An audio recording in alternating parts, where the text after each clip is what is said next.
going to be a brilliant try for Australia.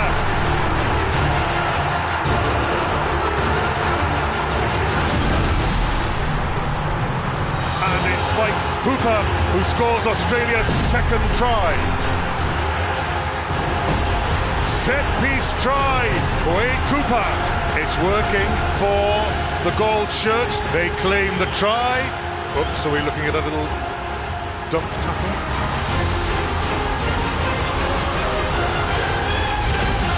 Australia have won handsomely at the Aviva Stadium. Well, Joe, has there been much soul-searching this week, given the performance against Australia? No, not really. I'd say the performance wasn't as bad as the score stacked up to be. We made 3 quite bad defensive errors and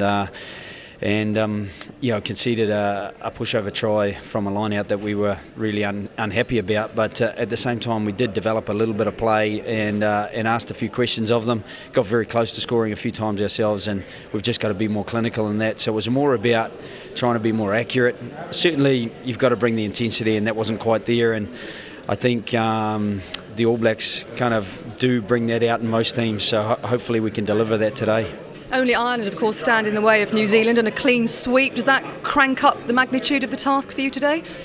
Yeah, it probably does crank it up, because it cranks up their determination to perform, and they have a pretty high level of determination in the first place. So I've no doubt that they will be highly motivated and really difficult to contain. It was touch and go all week as to whether O'Driscoll, Carney, Sexton would play. They do. Is it a bit of a risk given the opposition? Yeah, there's always risks that you have to manage, and that's one of the things that we've tried to manage this week. One of the most disruptive things is the training week was compromised as a result. So we had young Paddy Jackson training at 10 for Tuesday and Wednesday, and Johnny's only really done one training with us, but he does bring that leadership and that experience that we feel we need against the quality of side we're up against today. Good luck. Need some. Thanks, Sonia. Well, nice to see a coach being so honest there. But these are the Irish players today who will be looking to make their own kind of luck. Keith. Well, this is the team that Joe Smith has kept faith with, and it all absolutely starts in the front row. Rory Best needs to have a much better performance, as does Mike Ross. Ireland were very lacking, and sadly lacking, in leadership skills last weekend. Paul O'Connell needs to deliver. Devin Toner needs to do an awful lot more than just front up in the line out. And this is one of the key elements, of course. Sean O'Brien against Richie McCaw, Jamie Heaslip against the unbelievably talented Kieran Reid. The one change in the side has been at 9, and Conor Murray coming back in, bringing in physicality, and then we see Jonathan Sexton back in the starting with all those huge doubts that were sitting over his head this week. We're looking at Gordon Darcy here, shaven in this one, but you have to see him when you see it. He's got a big monstrous beard, which he hopes nobody will be pulling off before the end of the day. And then in the back row, big doubts over Rob Kearney. Tommy Bowe needs to get back in, and we see Dave Kearney coming in for the hapless McFadden, who got injured last weekend. Well, you mentioned in particular the back row, and who are the key figures there that are going to be determining, especially right into the breakdown, who actually gets the ascendancy? Well, it's very hard when you talk about last week's performance, but the intensity or the lack of intensity was a huge flaw. This is Peter O'Mahony. He is one of the key elements and will be the key element of an Irish rugby going forward. He was unbelievably quiet last weekend, and we can't afford to have that to happen. But Jamie Heaslip needs to do an awful lot more. They keep saying he does a huge amount of work, but we need to see it. And Sean O'Brien, I still think, is playing out of position at number 7. I think he's a world-class number 6, and yet he can play very well. But whether he'll be able to outmuscle Richie McCaw, I don't know. Clive, there's always a talk about the mind games when you play against the All Blacks, perhaps more than any other team that plays this game. And Cian Healy this week did a big interview in which he said, "I categorically refuse to use the words All Blacks." Of course, by saying that, he'd already mentioned them, but then he refused to say it again. Is there an element of that you are almost going in on the defensive before you even actually take the field in a match like this? I think you've got to be really careful what you say, John, in these weeks, because you don't beat the All Blacks by saying we're going to call them New Zealand. And I think the Ireland performance was so poor last week, and Healy's performance was so poor. I think he should have been really just focusing on his own game, how we're going to get intensity, and almost building the All Blacks up call them the All Blacks, saying we're looking forward to the haka and just to get away from this stuff, because this is the best team in the world they're playing today, and they've just really got to have a massive step up from last weekend. Clive, you did the same back in 2003 and 2005. Is that an indication that you think there's a mental fragility among the players in dealing with the All Blacks? No, I don't think so. I think more comes from the media. You hear in the media, everyone's referring to them as the All Blacks, the All Blacks.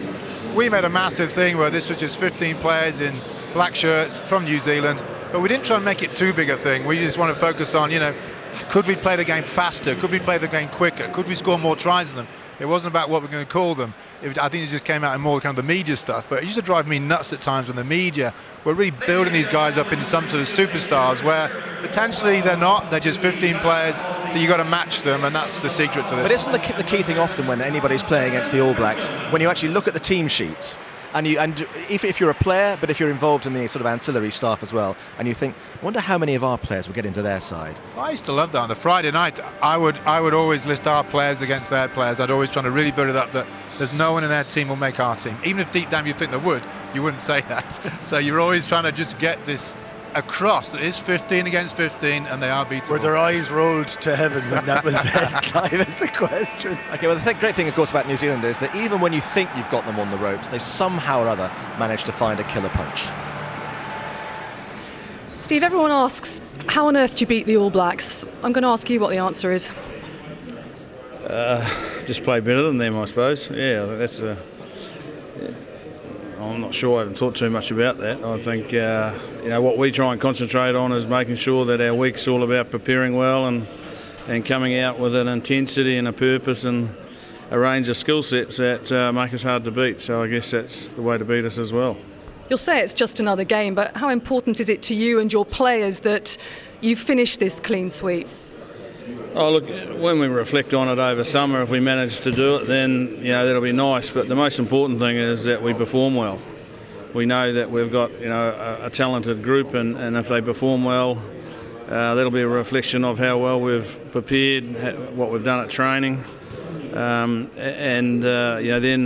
if we get beaten, then Ireland have played better than us, and we just have to take that on the chin. Tinkered with the winning team, 6 changes, albeit 2 enforced through injury. What's the thinking behind that at this stage? Yeah, well, it looks like a lot of changes, but I mean, a couple of the front rowers have changed round, and one starting and the other one now coming off the bench. So we use a whole 23-man squad every time, and we also think that fresh legs is important at this time of the year for us. So that's why we've done it. Well done, good luck. Thank you. So 6 changes. This is the pack, Keith. And even when the All Blacks chop and change their selection, it still looks incredibly imposing. Andrew Hoare is in at number 2, and what could be his last time playing for the All Blacks. He gets his chance to come out to finish off this great season. There's been a very late change, and Brodie Retallick is back in. If Kieran Reid is number 1 player in the world at the moment, I think Retallick is number 2. He's been incredible. And this has just been the sharpest element of New Zealand's game. Kieran Reid, Richie McCaw and Stephen Lutau have done incredibly well all season and deliver always. And behind that, Clive? And in the back division, a great opportunity for Aaron Kruger coming in for Dan Carter with Aaron Smith. Outstanding playing Kruger, and gets a real chance now to really establish himself. Arguably the best midfield in world rugby, Marn Nuno, the key linchpin. But watch out for Ben Smith, a real flyer playing at outside centre. And the world's best back 3, Israel Dag, Corey Jane, Julian Sevilla, absolutely awesome, and this is the strength of this New Zealand team. An awesome team that is missing probably the most famous rugby player in the world, and he's with Sonia. Sadly, Dan Carter's watched more rugby than played it this season due to injury, and a spectator again today, Dan. I just wonder, how frustrated are you not to be out there? No, very frustrated. It's been the story of my year, really. Far too many injuries. But at the same time, I'm really excited, for the team. We've got a summer, to enjoy after this, but right throughout the week, we've been concentrating on this game and really focused to finish the season well. Obviously, the All Blacks can end with a clean sweep this season. How much has that given this side added motivation today, Dan?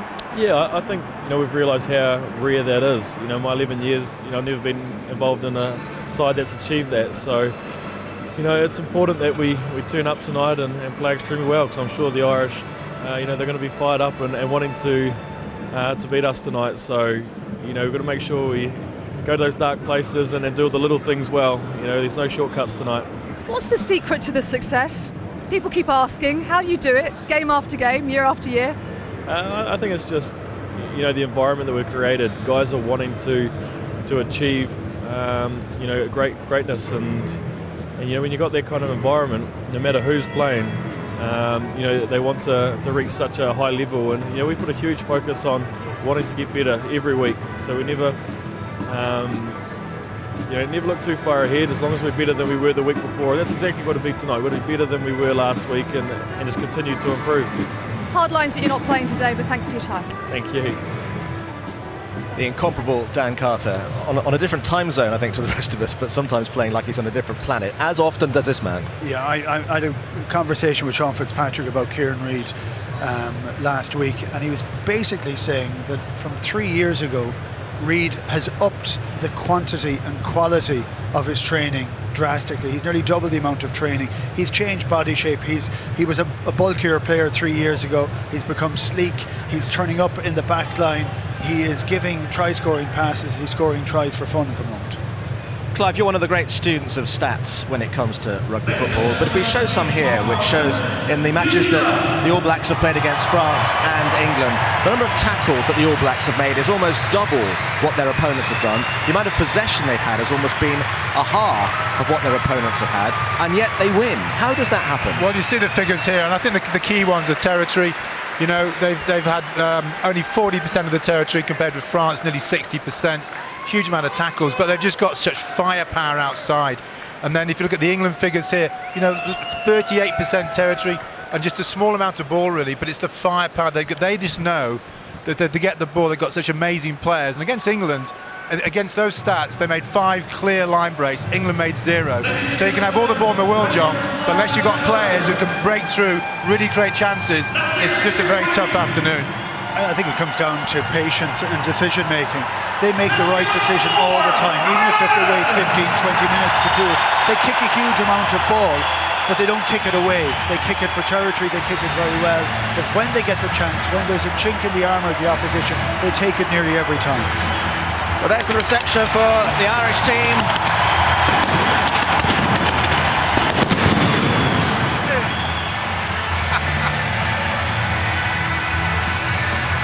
I think it's safe to say that was quite loud. Well, I did actually have to check with Clive to see whether his heart was in good working order before we took up the standing position. A few words about tactics, because the preamble at internationals here obviously goes on a lot longer than it does in many other places because of introduced to the president and things like that, so we've still got time to talk. Everybody has their opinions about, in a match like this, how you go out and approach playing the All Blacks. And then there's the very distinguished Irish international in one of the papers this morning saying that he felt in the first 10 minutes the thing was to unsettle them by doing something they simply wouldn't expect. Whether it was going to be throw a very unusual line out, whether to do some ludicrous move in the backs, just to make them think, hang on a moment, we weren't expecting that. I don't want to get kind of caught up in gimmicks or elements like that. I mean, there's one thing as a guarantee, and bearing in mind we've never beaten New Zealand, so it's very hard, and any experience I have, unfortunately, is flawed by that fact. But you have to meet it with a full level of intensity. Without it, they can actually tear you asunder. I think, John, also to understand, this New Zealand team is going to score tries. They're going to score at least 4 or 5 tries, so you've got to put a game plan on there. You absolutely have to score tries. You're not going to beat this. There's not going to be a low-scoring game. So you have to really work out how you can score tries against this game. England last week scored 1 try to a driving line-out. We should have kept going to there, and I think there's real opportunities to do that. And Ireland got a chance today, but they've got a game plan to score tries.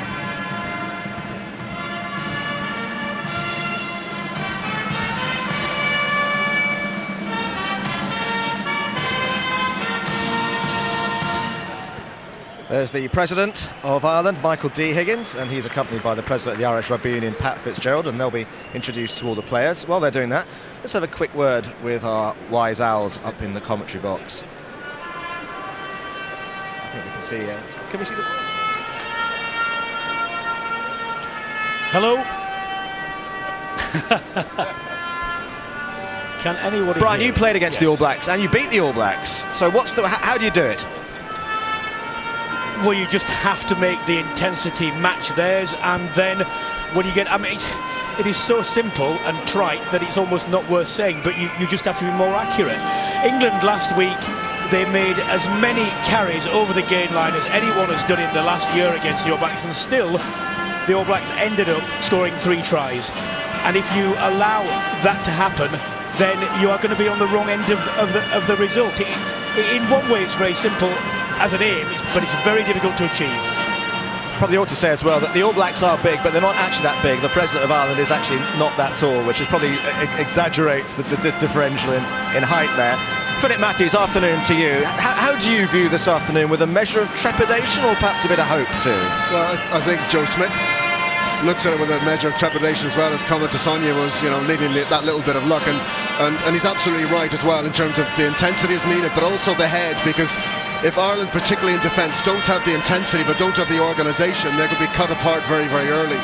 And in attack, as Brian has said, you've got to be ambitious in attack. But I think the thing that interests me and impresses me most about this New Zealand team is their ability in the contact situation. They run with the ball in 2 hands because they're looking for the offload, and the supporting players are running lines confident that the offload is going to come. We've seen that from the likes of Kieran Reid. So watch that today. If Irish players are going into contact, just looking to go into ground, that's the rock in which their attack will perish. They've got to go for offloads today, Ireland, if they're going to get in behind and break this All Black defence. And a brave decision to play Johnny Sexton, assuming that he's fit, but we won't know until the first ball is played quite how fit he is. Well, Schmidt trusts him, and he wants a man who he knows can deliver on a big occasion to do it, and so he is held out for the last minute. We watched him doing a fitness test here at the very end, which is a big gamble. Clive, thoughts overall? First of all, wonderful day, great day for rugby. I just really hope Ireland go out and surprise the New Zealand team by the way they're going to play. So, for example, instead of kick your goals, go for lineouts, go for scrums, go for the attack, try and score tries and try and outscore them, and we could be in for a fantastic day. Well, if this is going to be a day of Irish sporting history when Ireland beat the All Blacks for the first time, it will be described for you by Eddie Battler after the anthems.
Well, the crowd have responded, and Joe Schmidt has not responded to the calls for changes. It's the same Irish pack, but a different temperature has been ordered, and things have got considerably more heated already here at the Aviva Stadium. Behind the scrum, Gordon Darcy back into the midfield, the Carney brothers on the wing and at fullback. The formidable All Blacks. A late change, Brodie Retallick comes into the second row, Luke Romano is out. Richie McCaw will captain from the back row and behind the scrum. Well, there's so much talent there, just the merest whiff of a chance and they will be away.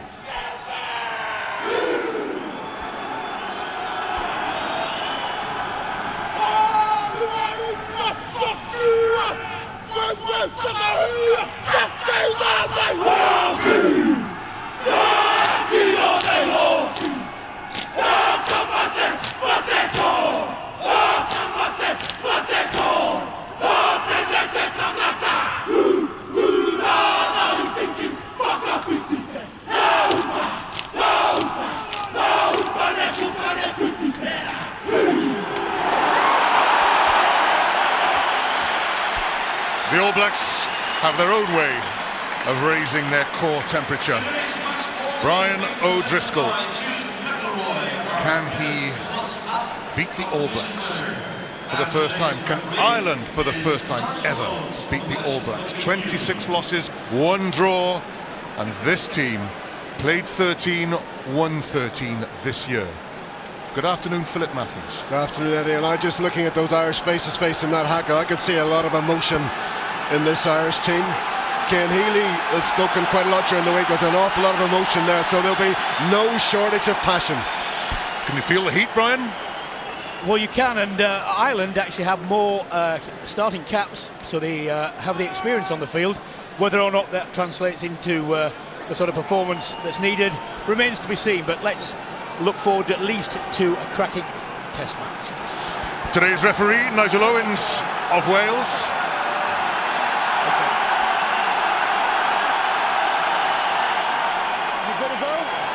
Aaron Cruden wears the number 10 shirt. There was a time when life without Dan Carter was deemed impossible for the All Blacks. Not now. Aaron Cruden has come in and played exceptionally well. Tommy Bowe gets Ireland underway. Conor Murray arrives quickly at scrum half. Johnny Sexton, Paul O'Connell.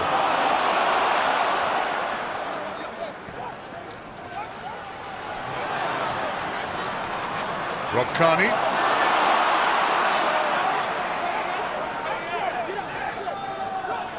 O'Connell again.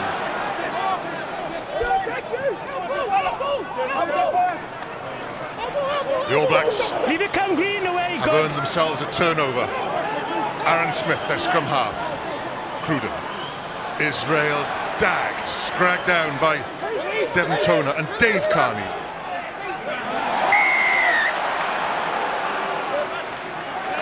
Penalty goes Ireland's way. A little bit of afters. Something and nothing. But it certainly fired the crowd up. Well, Ireland showing intent from the off there. Paul O'Connell coming to making that late run, but he was given the ball way too deep. And New Zealand nearly closed that down and got the turnout. They're going to have to do an awful lot of that at pace, but on the gain line. If they're doing that far too deep, they're just going to set themselves up for the turnover. Good little stab forward from the penalty by Johnny Sexton. There are concerns about his hamstring. Israel Dag hasn't scored tries this year, but such a threat from fullback. Rory Best to throw. Paul O'Connell safely down to Conor Murray. Richie McCaw makes the tackle. Cian Healy to Sean O'Brien. Jamie Heaslett tackled by his opposite number, Kieran Reid. The bearded Gordon Darcy. The very bearded Gordon Darcy. Rob Kearney held up drive gets him going forward and to ground. It is there for Murray. Devon Toner.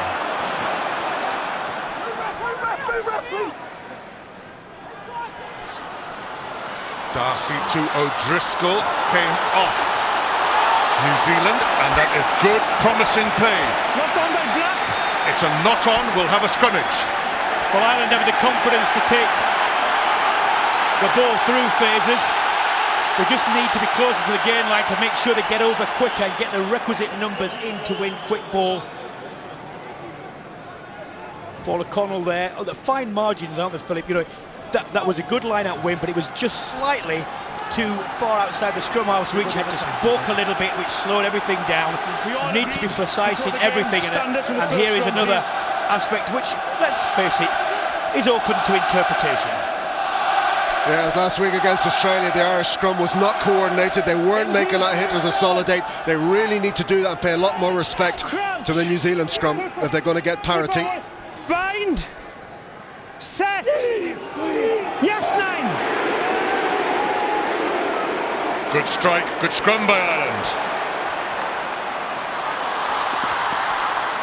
Play on, play on, play on! Dave Carney. No interference! Release! Keane Healy. The charge against Sam Whitelock. Devon Toner, his charge. Ireland present the ball well. Jamie Heaslip takes on Aaron Cruden, gets through the outside half. Peter O'Mahony.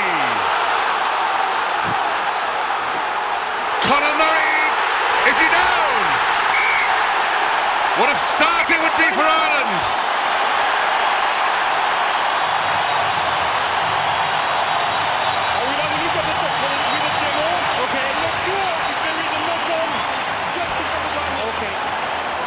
Jerome Garces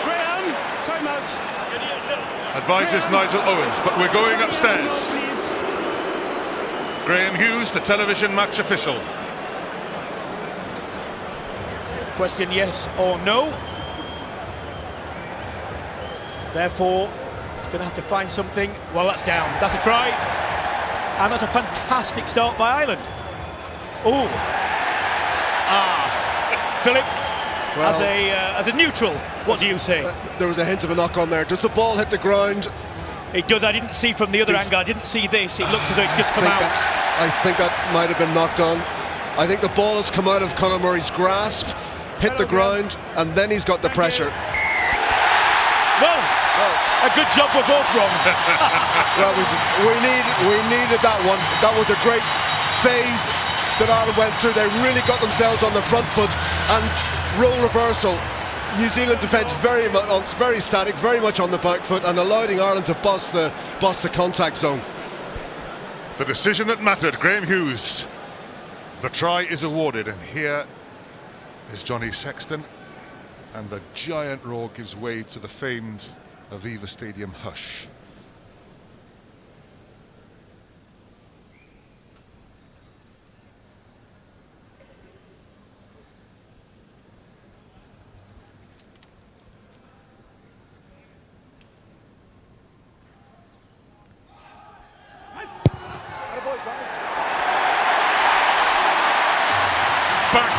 Goes the volume. Ireland 7-0 in front. Well, you couldn't start any better, and the great thing from an Irish perspective was that was a try that was taken. It was worked, it was well worked, wasn't from a mistake, it wasn't from poor defence, it was from physical direct play and good quick ball. Just look, the backward step. Sean O'Brien runs into Ben Smith, and Ben Smith is driven backwards in the tackle. That keeps the momentum going. All Blacks have been driving people back heretofore. They're going to need to change that. Devon Toner couldn't take the restart. Stephen Luatua.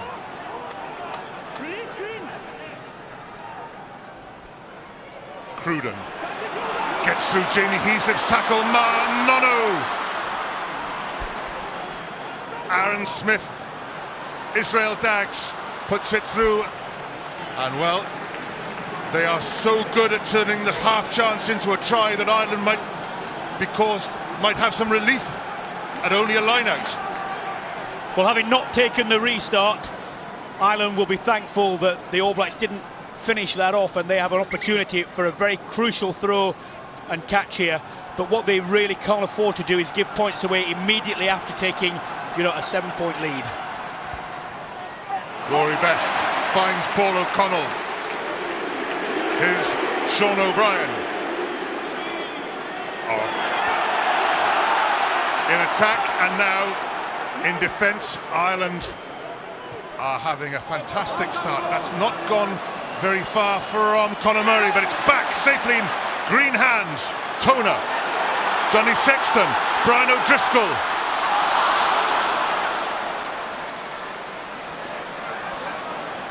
Dave Carney does well to get that ball into touch. Well, the idea was nice, but the execution wasn't really there. New Zealand had the numbers out, there wasn't much on. I think Carney, had he got that, would have put boot to ball, and there was plenty of space behind. But again, New Zealand making the breakthrough through that wonderful little pass through the tackle from Aaron Cruden. That's what put Manu Nonu through. Ireland are going to have to be wise to that. Andrew Hoare to throw into this line-out. Luatua takes it. Richie McCaw on the front peel.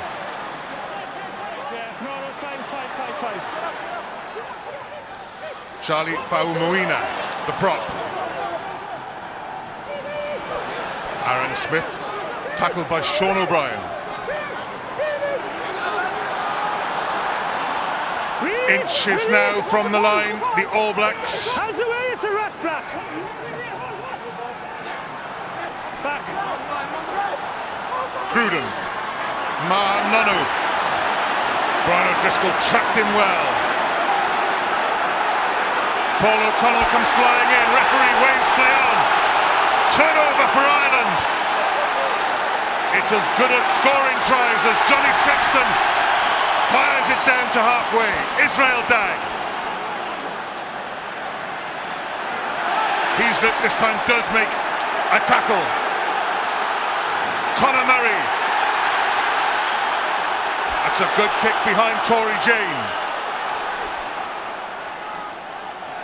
Aaron Cruden. And Ireland are back in New Zealand territory. Well, there was a huge roar there for the Irish effort, but what they should be roaring at is the work that was done in and around this tackle. Nonu brings 3 players in, and just watch here, it's the first man who's in, it's O'Driscoll, and then that's a crucial part there because it slowed down the ball sufficiently for players to come in behind and then turn the ball over. A very timious intervention by Brian O'Driscoll. Ireland collect themselves before this line-out. O'Connell gets fingers to it, straight down. Heaslip in midfield. Rory Best. Cian Healy back to Best. Game of continuity by Ireland. Heaslip goes back against the flow. Pauses. Goes straight again. Sean O'Brien! Great pass to Conor Murray! Murray hauled down 2 metres short. Good Darcy waits. Sean O'Brien again. Murray. Rory Best. The dummy. Try for the Ulster hooker. What a start by Ireland. Oh, I'm glad for Sean O'Brien's sake that Ireland got over the line there. They had a huge overlap going left. But they're bossing the breakdown. They're now getting the ball away in the contact area quickly. And this New Zealand defence is on the back foot. It's static. It's not meeting the Irish defence at all. Well, that move there is the unexpected that people were talking about. Wrap around, loop from a prop to a hooker. And what's been impressive about the Ireland effort thus far has been the fact that when they've got behind the gain line, they've managed to get men in and get quick ball. It's not been slowed down. The All Blacks have not been able to reorganise properly, and Ireland have taken the chances. Very impressive. The challenge for Ireland here is they've got to keep this level of intensity up. They cannot start to think, sit back and stop taking those risks. They've got to keep going like this. Well, look, there will be a point when the All Blacks come into the game and they'll have successive things, and you know, Ireland just have to keep that, especially after scoring. Don't give a silly penalty away. Don't give any opportunity. Make New Zealand work for everything. Right, keep an eye on the next time.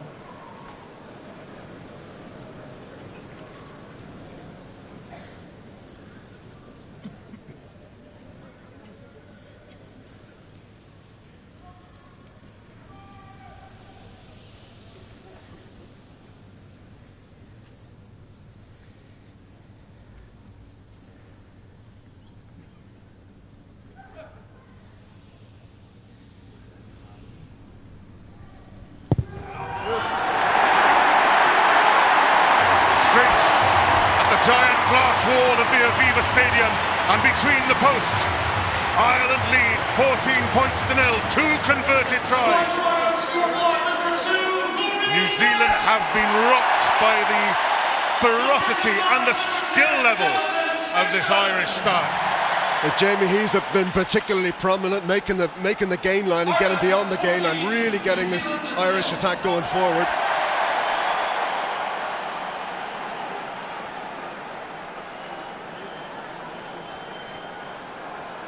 Cruden towards Devon Toner. Toner fingertips to it. Off green here. Line out or scrum?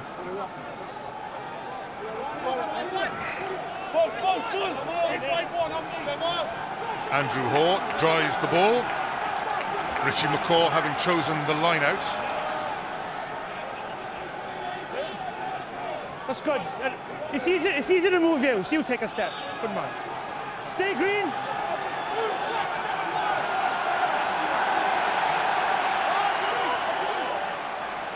Long throw, well taken by Kieran Reid. Ma'a Nonu at Johnny Sexton, who stays down after the hit.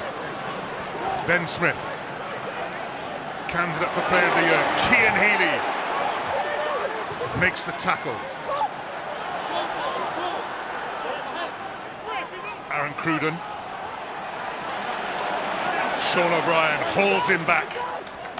Luatua.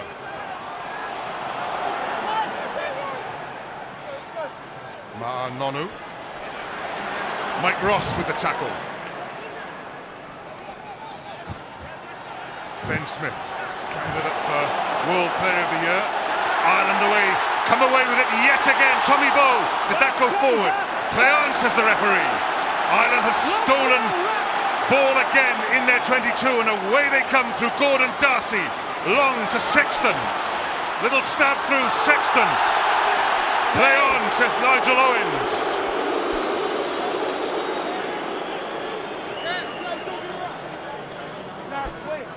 Cruden. Tommy Bowe watches it go into touch.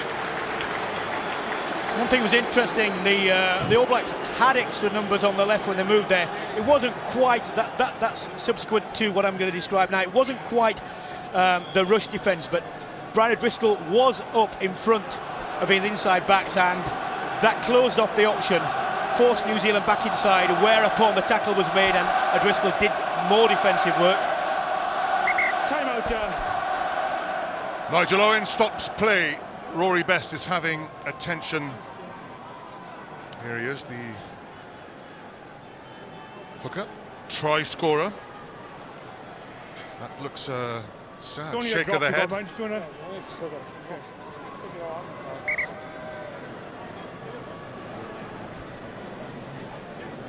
Looks the body language says it all, really, in Rory Best, doesn't it? I don't think he's going to be continuing this afternoon.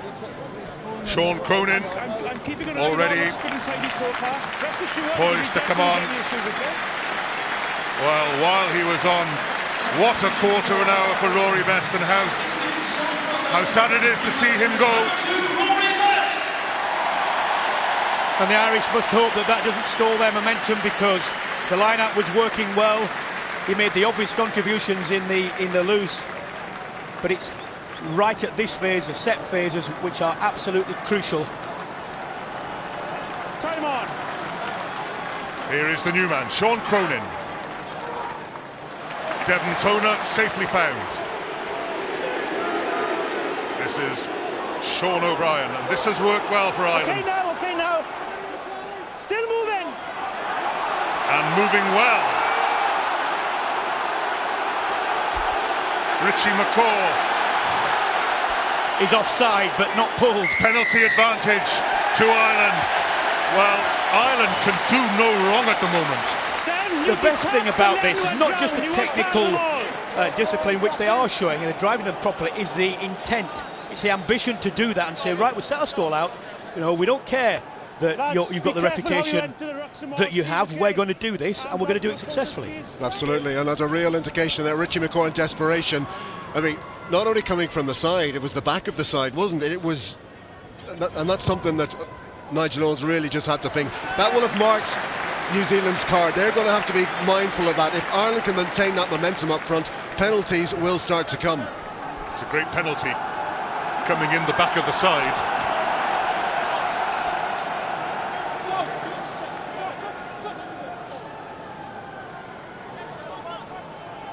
Second job. Stay slightly over, okay? For Sean Cronin. Paul O'Connell this time. Conor Murray waited for Cronin, but it's gone the other way. Advantage black. Andrew Hall, the hooker. Advantage over. Cruden to Ma'anonu. Johnny Sexton does enough just to bring the centre down.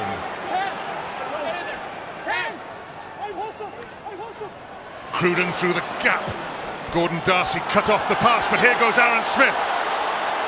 Sean O'Brien does well. Had to spin and fly. Cruden. Israel Dag looks it on. And away comes Rob Kearney. Keegan Reid is not going to catch him. Rob Kearney for Ireland. His brother Dave is arriving now. What a celebration. What a game by the Irishman. Not in your wildest Guinness-fueled fantasies could you have predicted this. And that came from a great tackle by Sean O'Brien, because there was a 4-2 outside him when he managed to get hold of Aaron Smith. Well, I was going to say at 14-0 the All Blacks won't be particularly rattled, but I honestly believe they're going to be rattled now. Look at that, that was nobody home, because New Zealand are committing everything to attack there. And look at the Irish bench, they are absolutely overjoyed. Now, Ireland have laid a foundation on which they will be very disappointed if they allow New Zealand back into this game. New Zealand will come back in. They will score tries, but Ireland have just got to keep this intensity up. This is a winning position from which you should, you should be able to defend. But again, come back to this. Make sure if you do concede points, so they are absolutely earned by the other side. Absolutely right. Against any other side, you would say that 19-0 is a winning position. I think we know this All Blacks team too well. It is impossible to describe the difference between the feeling at the Aviva Stadium last time out against Australia and what is happening right here and now.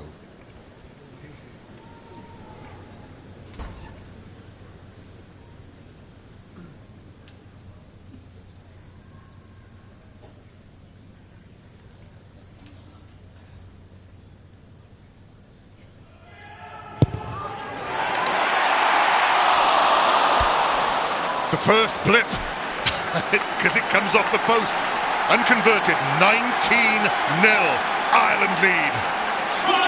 Well, it may be impossible to, just the unusual Israel Dag trying to play the ball. It may be impossible to describe the difference, but it's explicable. And that's because the intensity that Ireland are showing in this game, compared with the Australia game, is just by several factors higher. Ireland again go towards Devon Toney. He should be able to take this one. The challenge not there. Kieran Reid knew exactly what he was doing. He wasn't offside. Conor Murray. One for Dave Kearney to chase. Israel Dag waits. Kearney arrives. Good counter-rucking by Ireland. That's out. Aaron Smith collared by Kearney D, who is so fast. Back to his feet. Reid hasn't had a look in yet, the great number 8. Cruden goes back. Stephen Luatua. Cruden. There are numbers for Australia here. Ben Smith opts the kick when there was the overlap, and it falls to Rob Kearney. Back up, Black. Play on. Play on. Sam Whitelock, the second row. Ma'a Nonu.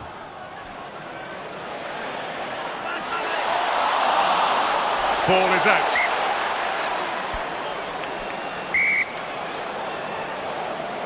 Play has to stop. Well, as it turned out for Dave Keane, it was a good job that it wasn't kept in, because he wasn't in a position to... well, if that's gone his way and it wasn't out, then they've been the beneficiaries, because it was played himself into trouble. Kieran Reid supplies ball from the line out. Brodie Retallick, the second row, takes it on. Infield ball to Israel Dag. Sean Cronin was waiting for him. Jamie Heaslip again, busy around the fringes. Cruden, Luatua, Paul O'Connell with the tackle.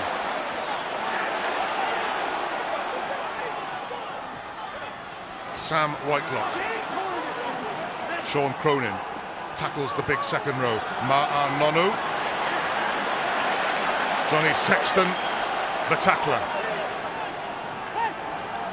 Wyatt Crockett, the prop. Whitelock.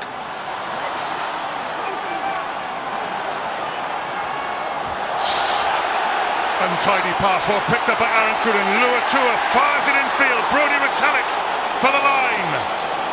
The All Blacks keeping the ball alive and creeping closer. Faumuina. Knock on by the All Blacks. Ireland have the scrum, and listen to the roar. Well, hugely impressed with Aaron Cruden. He's looking very, very dangerous. He's looking for the offload all the time, and Ireland are really stretched to close him down, but they're doing it. They're maintaining that intensity, but they've really got to keep that intensity going. 2-on-1, stopping the offloads and stopping this All Black attack in its tracks. Well, importantly, what they did there was they trusted in the defence. Very easy when you're under pressure just to keep the foot in too long, just to keep your hand on the ball and get spotted. What they did, especially Paul O'Connell twice there, just hands on long enough to slow the ball down, not long enough to get penalised. Cian Healy.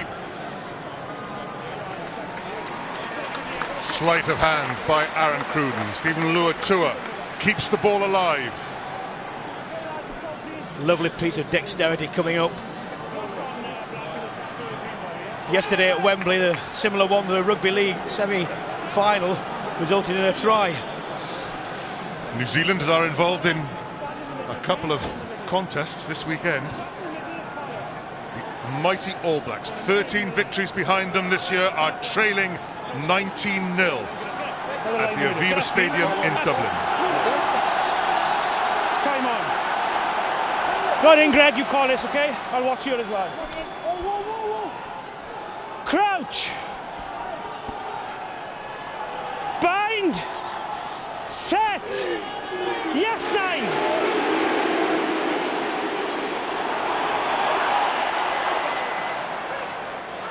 Gordon Darcy. And the ball fires off Stephen Luatua. It hit the corner flag. It'll be an Ireland ball. Went back, post in, 22. 22, drop out, not a line out. I was about to come to referee Brian Moore to sort that one out. Everything at the moment is going Ireland's way. It is, and they're forcing things. I mean, talking about playing a lot of rugby in your own 22, but in your own dead ball line, I mean, it's thrilling, nail-biting stuff, and only 23 minutes gone. Great pickup by Sean Cronin. Paul O'Connell straight at Andrew Hall. Out now, 2. It was Conor Murray. Corey Jane collects. Israel Dag. Julian Sevilla. Ben Smith.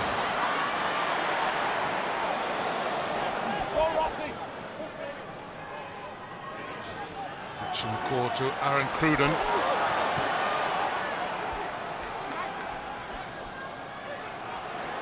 Devon Toner races up on his opposite number, Brodie Retallick. Ben Smith. Ben Smith, this is where they're so dangerous. Aaron Smith.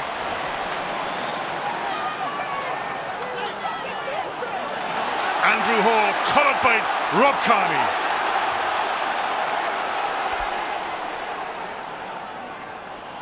Smith again.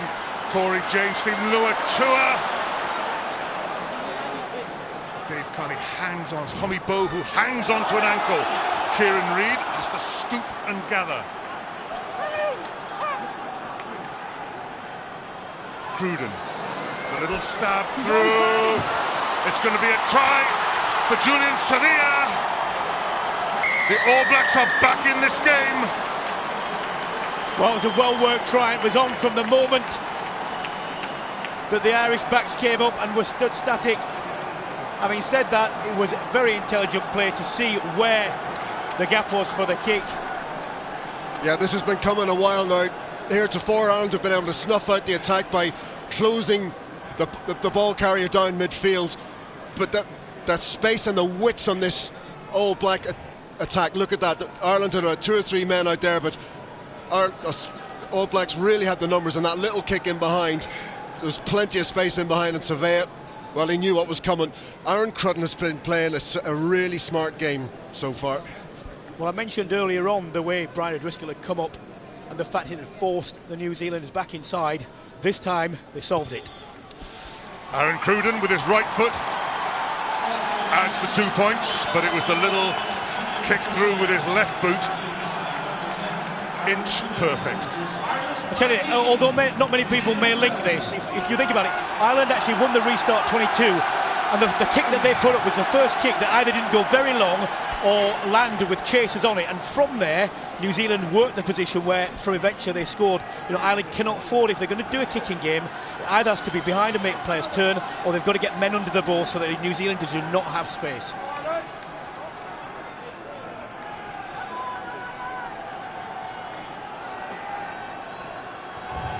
Sexton, high and straight to Richie McCaw.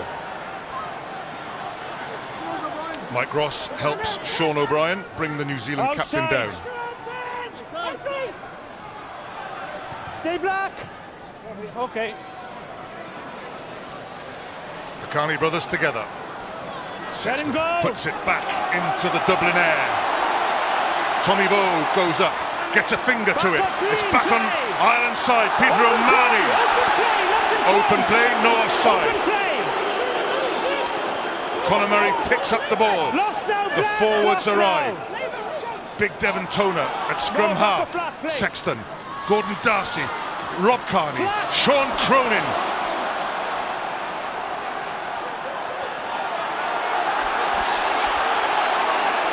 The All Blacks have fought their way out of trouble, but they could be back in it now. Paul O'Connell, hands off. Brodie Retallick, Michie McCaw is grounded as a tackler. Stabbed through by Johnny Sexton. Israel Dag puts it downfield, straight out of play. Well, we'd love to have seen that ball go right just out of shot. Conor Murray's coming back to where the New Zealand defence are. There's Ireland had men and an overlap to the right. Paul O'Connell might have offloaded then, but Ireland, that ball needed to go right instead of left from there. But they've still got a good attacking position. And you were onside as open play, not a problem. Again, Ireland just collect their thoughts as they approach the line out. Quite right, because what they should plan to do from here, from this incursion into the All Black 22, is to come away with some form of score. Whether it's a drop goal, penalty or whatever, to make sure it counts. Peter O'Mahony is the jumper. Sean O'Brien, as usual, with the ball in his grasp.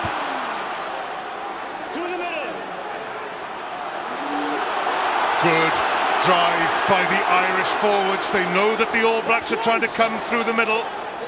Conor Murray has to play it quickly. Seconds are counting. Away comes Murray. Clever pass to Dave Carney.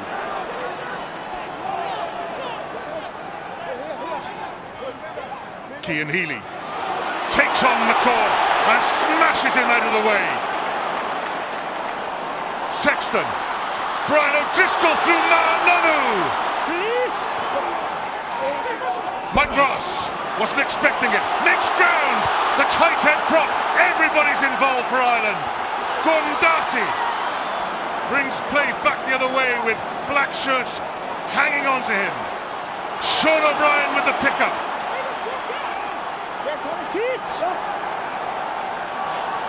Conor Murray to Paul O'Connell. Demtona with him. Richie McCall not offside. Lost now. Ireland keep it close to the fringes and surge on again. They need a scrum half. Murray arrives. Sexton. Cian Healy. Sexton on his own. Demtona. Rob Carney tries to pull black hands out of the way. Hands away. Don't touch. O'Connell. Cian Healy standing start.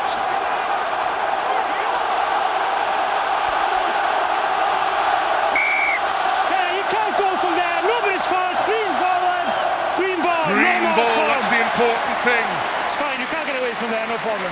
Also important that Ireland didn't panic, didn't try to force a pass when it wasn't on, turn the ball over by a knock-on. Same again here. They need to go through the phases, have the discipline to do so until something comes. Conor Murray did well there not to panic. A ball coming out probably a little bit early for him. O'Driscoll again just going beyond the gain line, and that's what Ireland are doing. Anytime that they are taking that forward, they getting beyond the gain line and getting on the front foot. There were two crucial interventions there in two breakdowns when ostensibly Ireland didn't have the numbers in there. Everything's good until then, but as the ball comes, still not acceptable. Keep it up, please. It's moving too much. No, stationary, stable. Just once the ball's on number 8's feet, keep it up.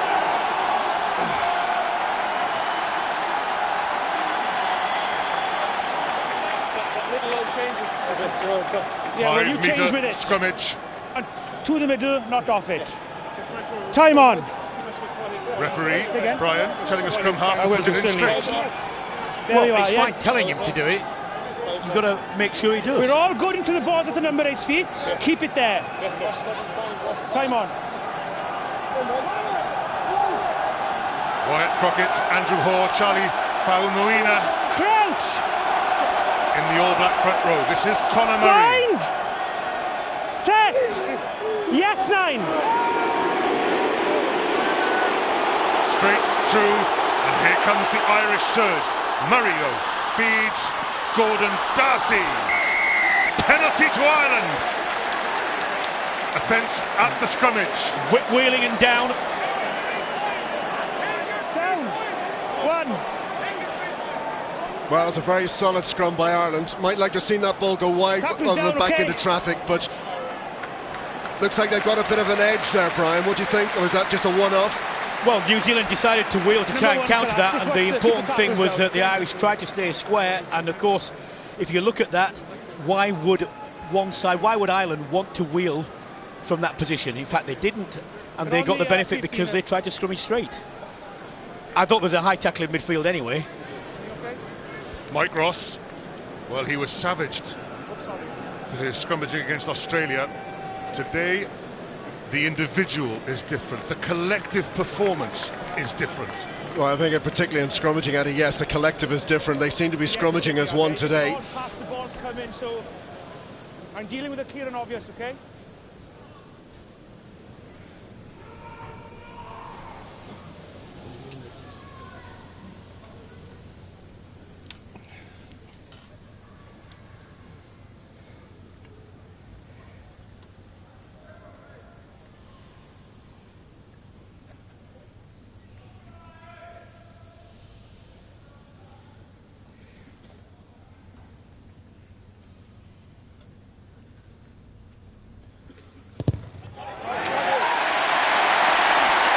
through this time. 3 out of 4 for Jonathan Sexton. Ireland are into the 20s.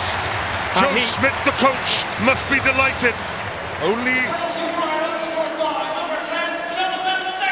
there is time to go, but Ireland lead 22-7, and that was the forward march. Well, you see Ireland in line. Who was the first person to go out of perpendicular? It's the All Blacks. Joe Smith were really pleased by the fact that, as I said earlier, make sure that that period of possession resulted in some points. Tommy Bowe takes the catch. The change of direction by Aaron Cruden. Conor Murray again, not a lot of distance. Hold on here. He's not in fear, he's gone back. Richie McCaw can't catch it. Sean Cronin comes away with it. That's not Sean Cronin, he's out in the 3/4. More distance this time from Conor Murray. Well taken, Julian Savea. Stay there, stay. Okay. Johnny Sexton orders Dave Carney out of the way.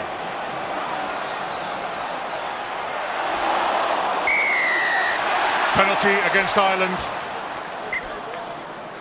5. Moving across is no good. Just come out, okay? You're moving across within the 10. You have a penalty here or a scrum over there. So the penalty is here. 10 on. Penalty is here. Scrum is over there. The offer, penalty or scrum?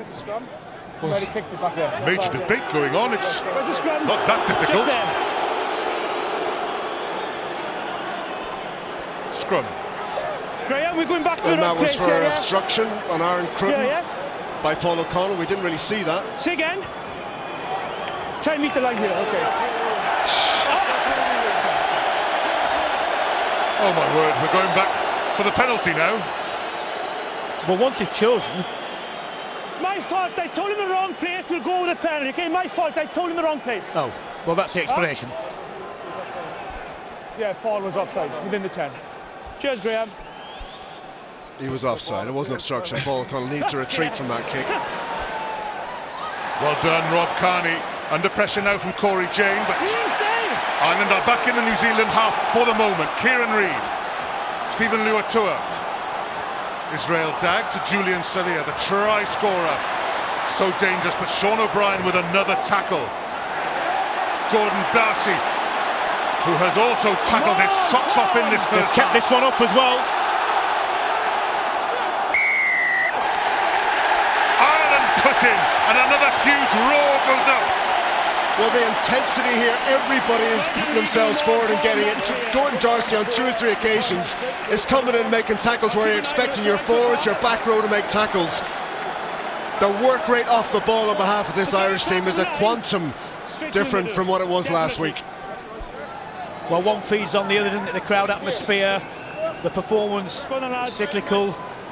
Each contributes, and of course, when you're in the forwards, if you see backs doing that, then that gives you an immense lift. As a back, when you see the forwards doing the business in the scrum, it gives you that. And all the components of the Irish game at the moment are going well. Crouch. 3 and a bit minutes to manage until half time. Set. Yes, 9. Didn't touch it. No. Needs a foot on it. Safely delivered to Jamie Heaslett. Conor Murray drills it forward. That's a good place to be as the half draws to a close. Intelligent play, realistic play, well executed. Ireland very, very comfortable on their own ball. Half time, Brian, do you reckon you might see the Franks brothers coming in just to try and attack this Irish scrum? You may do, although the problem for the All Blacks at the moment is they're being out-muscled. They're losing the battle of the hit on the breakdown. They rarely do, but the Irish are getting enough numbers in. And as I said earlier on, a couple of times, even when they didn't have the contribution of one player has been enough, to make the difference. It's been exemplary stuff. Kieran Reid hands it out towards Aaron Smith. Cruden.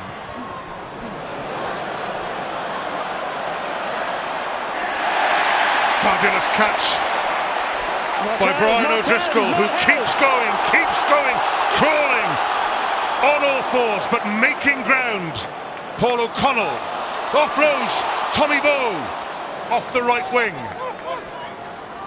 Gordon Darcy, what a first half he's had. Sean Cronin, he too has seen plenty of the ball. Mike Ross, a pillar at the scrummage. Cian Healy bursts through a tackle. Healy has...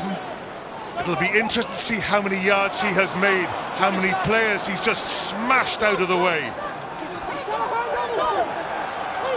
Tall Devon Toner.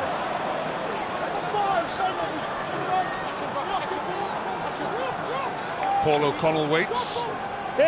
Sean Cronin is there for him. Tries to go under Sam Whitelock. So again, Eddie, Ireland need to be patient and make sure they get into a position where at least they have a drop at goal, at the very least, to end this half. If not more. To Toner. Tackle made. Paul O'Connell hangs onto it. Sam Whitelock wraps him up in the tackle. Darcy.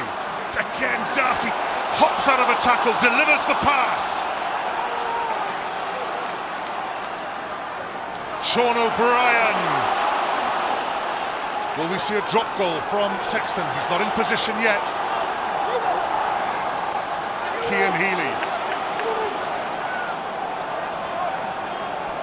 Sexton. Darcy's dropped it. Tommy Bolt now, danger here. Vantage over. Rob Kearney will have to tear back. He's got Corey Jane bearing down on him. Kearney does get back. Julian Sarrea is there. Conor Murray. Brian O'Driscoll did well to get back to O'Driscoll. Upright on two legs this time, makes ground. Ireland want to get this off the field now. Presents it. Sexton to touch. He hears it, and listen to this. This is the Aviva Stadium saying what they think about an extraordinary first half.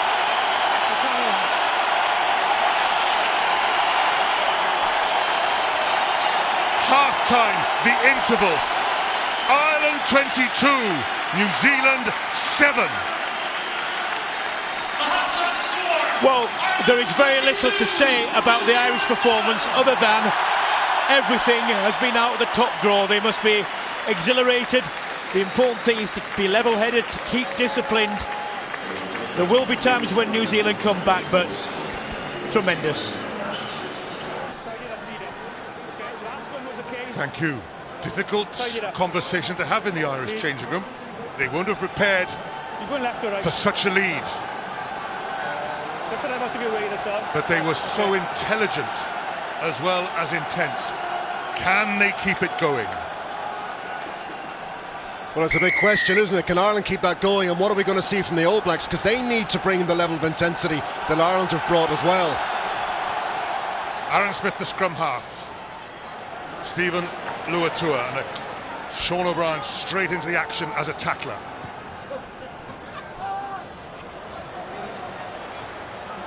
Conor Murray can't take it. That's loose, but Israel Dag has it. Long ball, Julian Sarrea. Rob Kearney comes across. Right-footed. Now then, a big charge coming up from Luatua. Devon Toner tries to hold him up. All Blacks into Ireland's half with the hands. Richie McCaw, the captain. Has he let it go? No! Penalty to Ireland! First man in, beat Rees. Well, the All Blacks are playing McCaw on one wing, Reid is on the other in two pods. Well, that was a little scalp for Sean O'Brien. Sean O'Brien getting in on, I suppose, an icon for him.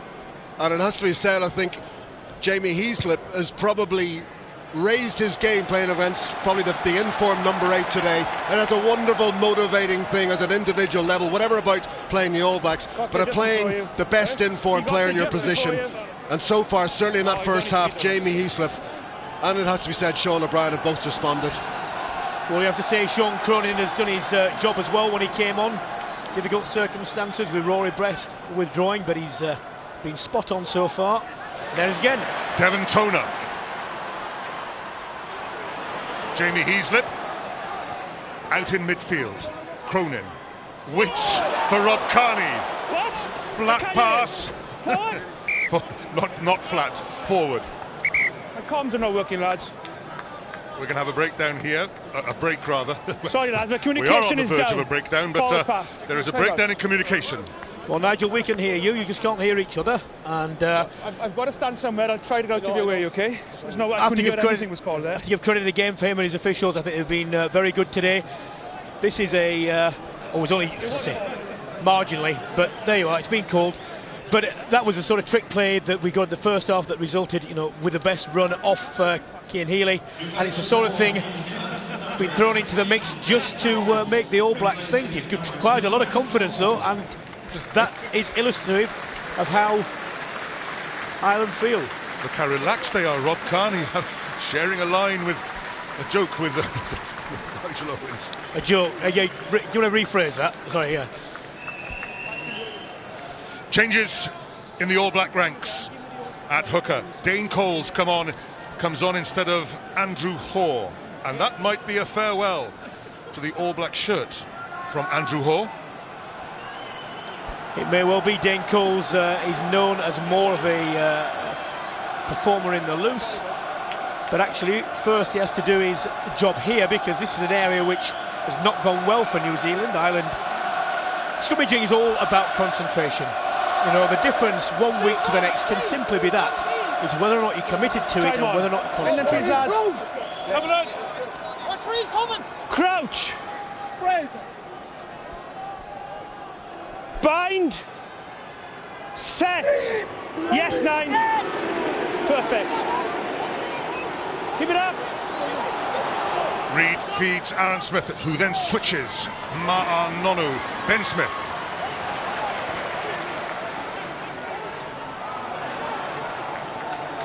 Aaron Cruden, Brodie Retallick. Ireland trying to hold him up.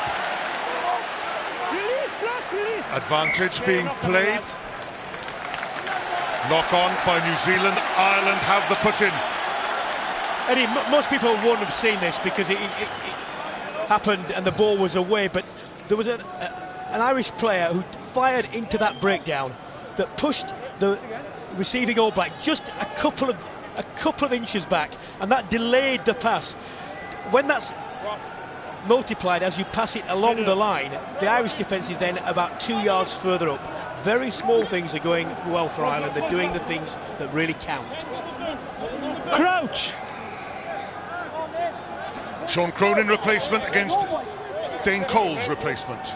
Lads, let's quicken this up. Let's get in, please, and let's get on with it. Here. Come on, let's get in, lads. There we go, view from Nausea Camp. Crouch. Bind. Set. Yes, 9. Yes. Not straight. Back over there. Not in the middle. Free kick to New Zealand. Quickly taken by Kieran Reid. Ireland not 10. Ball's gone forward, but it'll go back. It'll go back. Free kick plus 10. No, it's a free kick.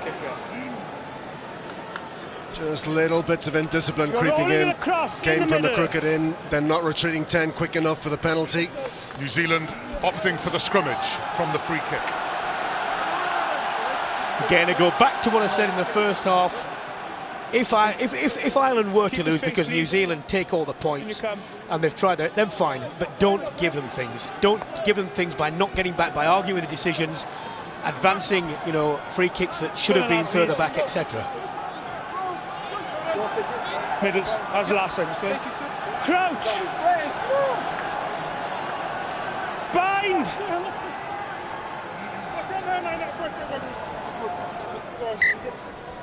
Lads, why are we making this a problem of spoiling the game now? Let's get in and let's get on with it, please. If you don't listen, you know what's going to happen. Well, it couldn't be much clearer, could you?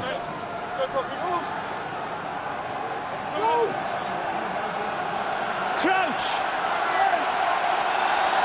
Bind. Set. Yes, 9. It does go in straight from a careful Aaron Smith. Stay bound. Again, that little switch of direction from the scrum half. Ben Smith, Aaron Cruden on the loop. Conor Murray did well to get back to make the tackle. New Zealand, though, in the 22. Sam Whitelock. The other second row, Brodie Retallick. Cruden. Sean O'Brien went high, grabbed him by the collar. McCaw. Release. Driven backwards. Hughes. Cruden. Sexton brings him down. Retallick again. Lost.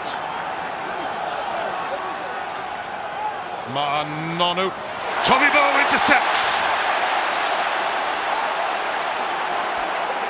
Paul O'Connell delivers it for Ireland, and Peter O'Mahony puts a big Munster boot on it. Israel Dagg. Corey Jane, it's gone loose. Cian Healy tears forward. Sam Whitelock is there. It's a knock-on advantage to New Zealand. Dagg, new hooker. Coles. Assist release. Advantage over. Charlie Faumuina. Sean O'Brien at a second attempt brings down the prop. Penalty advantage now. Penalty given. Too slow. 7. Well, we're in that crucial first 10 of this second half. No quarter gain, nobody really getting an edge here. New Zealand maybe threatening to start to get themselves back into this game. This is a really crucial period now. Ireland need to get themselves out of their half with no improvement on the scoreboard, and at worst, a penalty. Kieran Reid and Aaron Cruden discuss tactics. Dane Coles will throw in. New Zealand have reduced the numbers. Just 4 in the line-out.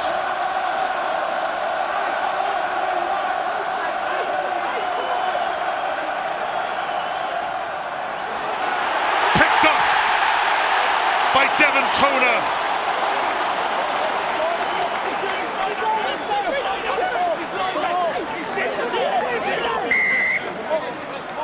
The maul was formed, scrum down, turnover ball. New Zealand have the put in. But it was a poor underthrow from Dane Coles.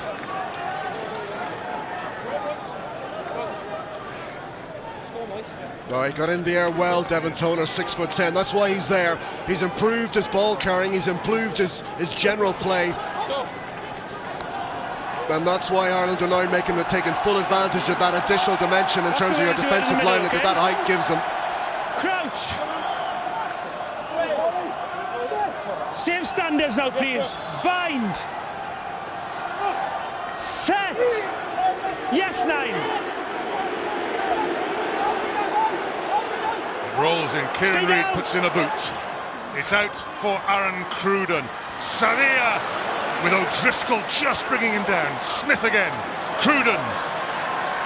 Israel Dagg. I want to check if that touched. Time out. Okay, let's go. Let's go. We're going upstairs again. Time out. Well, I genuinely think not many people knew whether that had gone down or I'm not. happy with the momentum. I just want you to check if there was a hand underneath the ball as it went to on the line. Okay, so did it touch the line? Momentum and everything is fine. Just check if the grounding, please. Thank you. I hear you now. Try it again. Good. Huh? Yeah. Just got to see the grounding. Can't see it from there. And there's the body.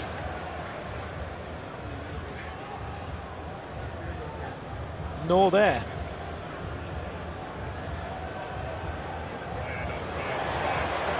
There's a hand under that. There's a hand down that, and it's short anyway.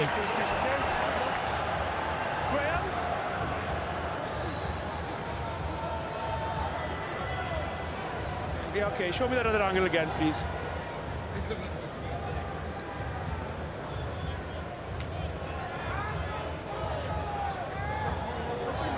Okay, can I tell you what I've seen? Yep, go on, Nat. Okay. Unless you tell me any different on a different angle or a better view, it looks to me like the ball is held up with an arm underneath. Yes, I'm with you on that. Okay. Yep. I'll tell you what as well, if Nigel Owens is going to watch that on the big screen and make his own mind up, why do you need a TMO? Okay, don't let him walk. Well, they got there in the end. No, I'm not saying there's anything wrong with it. I'm just saying why, you know, if the referees can do that, great, because he's the man anyway.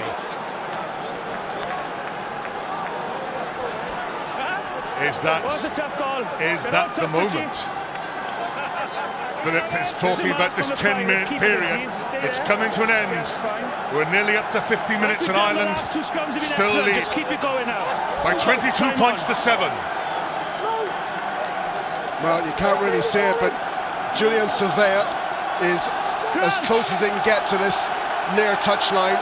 So New Zealand using the full width of the park. And he's got 20 metres outside the Irish defender as well. Aaron Smith to Cruden. Marnono on the crash ball. Gordon Darcy brings him down. And still Savia waits. Okay, you're fine. Charlie Paumuina held up, but delivers. Israel Dag can't get the pass away.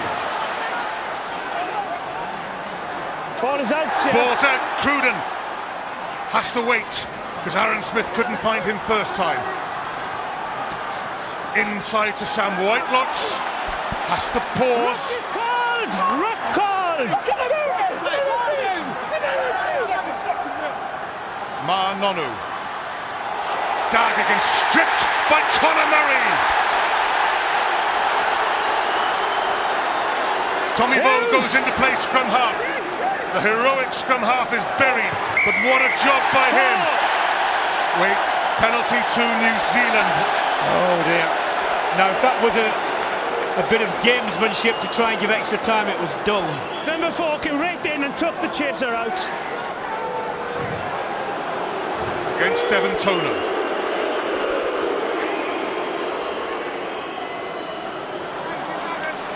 Well, that's just dull. It is dull, but there was one earlier on in the first half by Luatua that wasn't given. I don't see a huge amount of difference between the two, to be honest. Well, the only difference is one got caught. It's dull. And he didn't need to do it. You know, they've done the brilliant work. They've waited for so long. That was about 8 minutes that they soaked up in pressure. They turned the ball and they've done all the hard work. The other thing is, he'd have got the kick away anyway. The upshot is that Aaron Cruden is going for goal.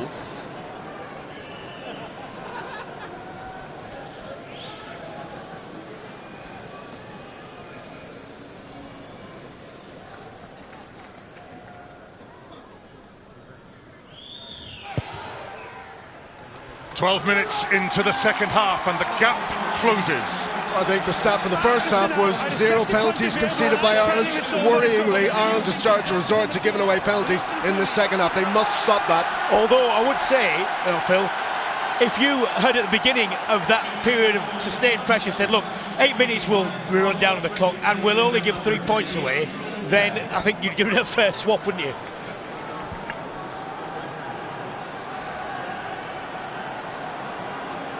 Ireland again, in no hurry. They're waiting actually for Brian O'Driscoll to return from having a tension there on the going over the 10-metre line. He'll take some shifting off this field today, although it seems he is going off. Substitution for Ireland. 23, Luke Fitzgerald, replacing number 13, Brian O'Driscoll. Brian O'Driscoll making the tackle, bouncing off Brodie Retallick. Luke Fitzgerald is on for him. Sam Whitelock with the catch. Sean O'Brien with yet another tackle. Fabulous catch by Dave Carney. Sexton, chance here, Gordon Darcy. Sean Cronin, good feet by the hooker. Stay out! Lost! Cian Healy against Richie McCaw. Release. Luke Fitzgerald. First touch, first contact. Well taken, Devon Toner, high above his 6'10" head. Sean O'Brien. From tackler to runner, and they've handed possession back to New Zealand. Sam Whitelock comes away. Release.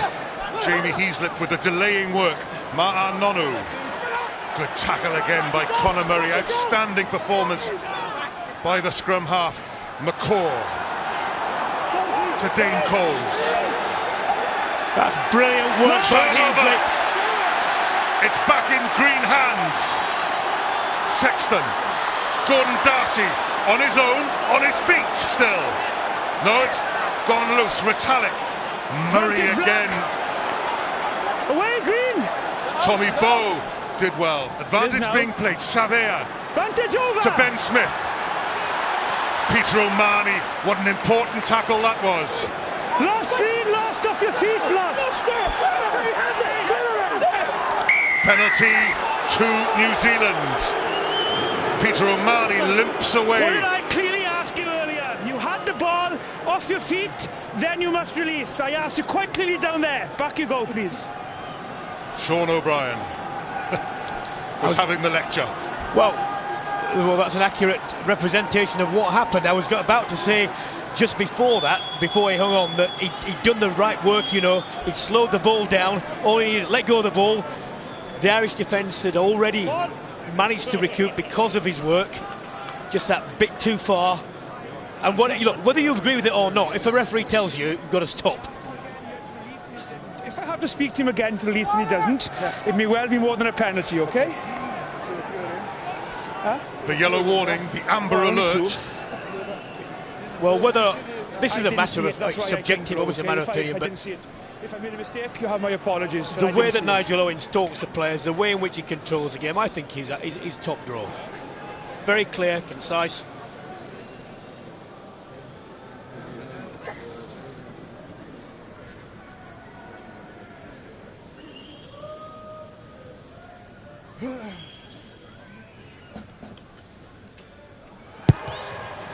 Low, flat, hard, and wide.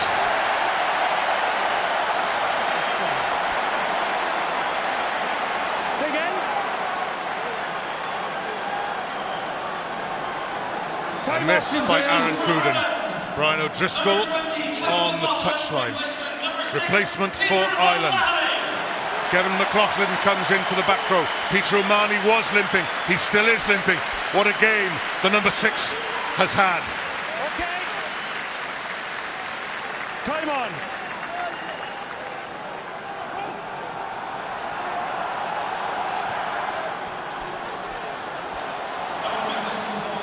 Paul O'Connell tackles Richie McCaw. The captains meet. Lost now. It's a fair contest, both of you. We play. Sean O'Brien so very nearly stole that. Retallick twists and turns, makes a yard. Ma'a Nonu. Kieran Reid hops forward. Retallick to Coles. Not held. Gets the pass away. Replacement props, one of the Franks brothers is on. Ma'a Nonu. Luke Fitzgerald over the top. Penalty advantage being played. Penalty to Ireland. Relief floods the stands and the field. Tell you what, Luke Fitzgerald did really well there. Let you up. He played the ball. Well, there we go. Here we have this. Nonu goes down. So many people will now be shouting, you've got to let him up, you've got to let him up. You don't have to let him up. You don't at all. What you do is exactly what was done there. You try and play the ball, and if he doesn't let go of it, then you get the penalty. Well done, good knowledge of the laws.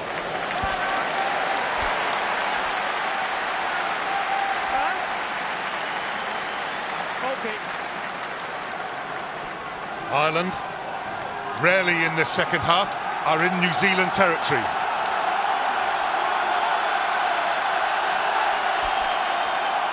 Sean Cronin with the throw.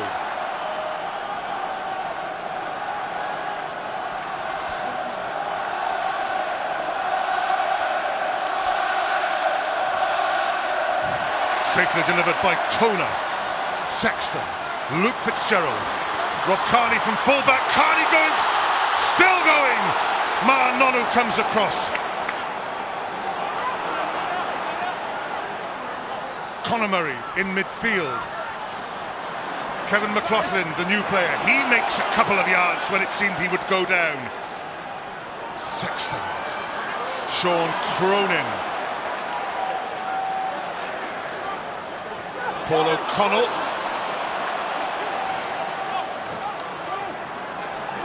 Johnny Sexton, Heaslip gets the pass away well, and then it's spilt. Advantage New Zealand. McLaughlin picks it up, but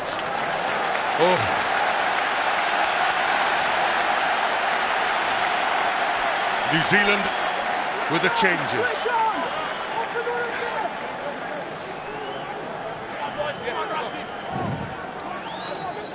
Sonia, any news on Brian O'Driscoll? Well, yeah, he's sad, as you can see, with his head in his hands on the bench. He's just been ripping the tape off his wrists. He's very disgruntled, but under the new pitch-side concussion assessment, the match-day doctor has assessed him and has viewed that he has, in fact, exhibiting signs of concussion. So he is not going to be allowed to come back on and finish this game. Very, very unhappy, Brian O'Driscoll. Owen Franks is on for New Zealand, and Liam Messam is on as well. Cruden puts his boot to it. And New Zealand are back in the Irish half. Ireland really could have done with getting some points out of that visit. They didn't, but in fairness to them, they haven't stopped playing. They're still trying to force a score. That's what they need to keep doing. If they go into their shells and stop playing, they're going to bring this New Zealand side onto them. But territory is vital for Ireland. Ben Franks comes on. We have a pair of brothers on the New Zealand side now. Ben and Owen Franks.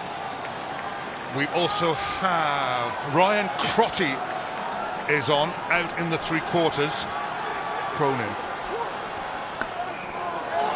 New Zealand have stolen it. Sam Whitelock comes away. He's got a brother on tour as well. Nonu, this is Ryan Crotty into the action. That's his feet, he can use his feet, it's a ruck. Here goes Brodie Retallick. This is Liam Messam.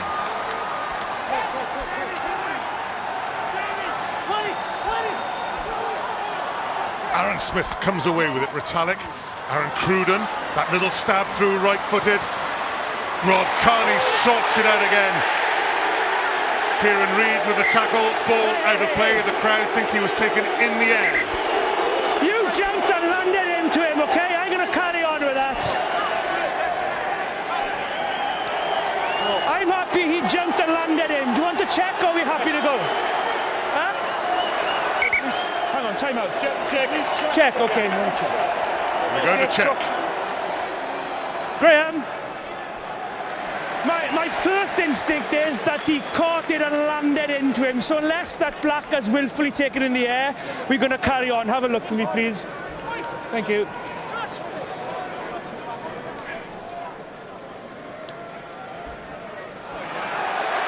No, that's in the air.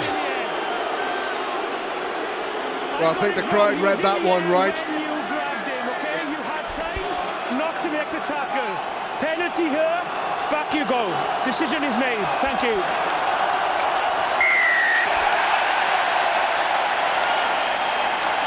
Well, that's the reason he was very annoyed, because he was taken in the air.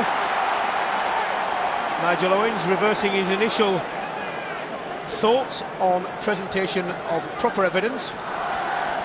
And the important thing for Ireland is not only will they get the territory from this and the break, they will get the throw. Okay, well, it's happened, yeah, there. We are into the last quarter of the game. Jonathan Sexton obviously in no hurry to take this, nor should he be.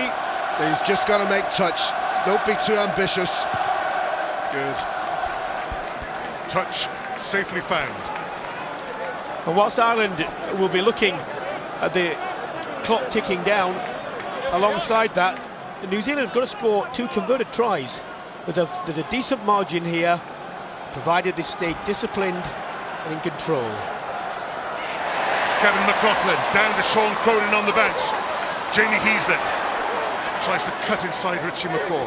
The ball safely delivered though for Conor Murray. Julian Sarrea waits and Tommy Bowe bears down on him. Tommy Bowe is bounced off by the big New Zealand try scorer. Richie McCaw, Owen Franks. Assist, release. Aaron Cruden. Corey Jane, danger here. Ryan Crotty dragged back. Brodie Retallick tackled by Paul O'Connell. Lot of possession in New Zealand. Forget all those statistics about New Zealand not having much of the ball in this second half. They've had just about everything. Savea is away. Sexton makes a massive tackle. Aaron Smith to Aaron Cruden. Ma Nonu. Sean O'Brien came racing up, but Nonu still has it. Ben Smith. Mike Ross assists with the tackle. McCaw waits. Savea, who started it all. McCaw again. Hauled down.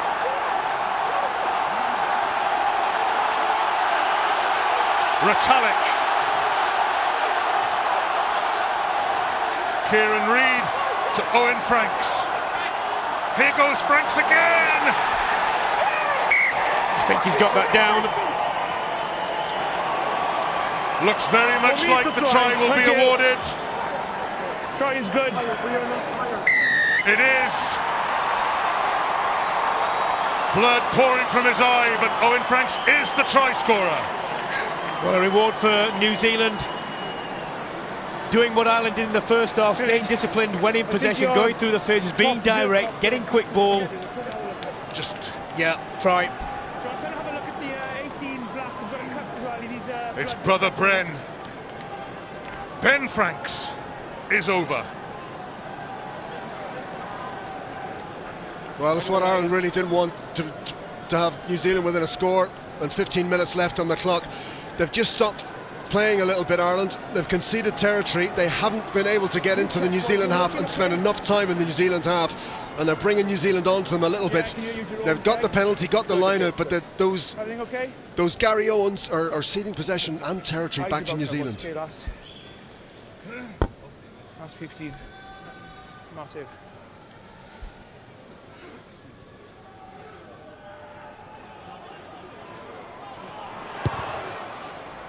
Aaron Cruden not put off by the charging Irish players. 7 points for the All Blacks, 22-17. A converted try and the All Blacks will be in the lead. Julian Savea, that was the run that started the surge to the line. Well, Phil, you highlighted the problem. You know, Ireland wanting to get down there for territory, doing that, but in doing so, they turn the ball over. Then they suddenly find they've not had enough possession. When New Zealand are able to retain possession, then they're getting the penalties, they're going forward, and that's what contributed to that. So whilst Ireland do want to play that, it's important for them also to play through phases. Changes in the Irish ranks. Mike McCarthy is on.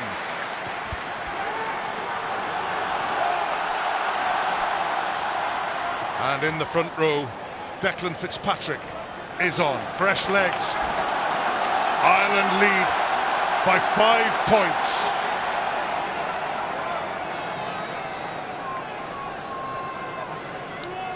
Also wonder this, Phil, it's been an immense physical effort.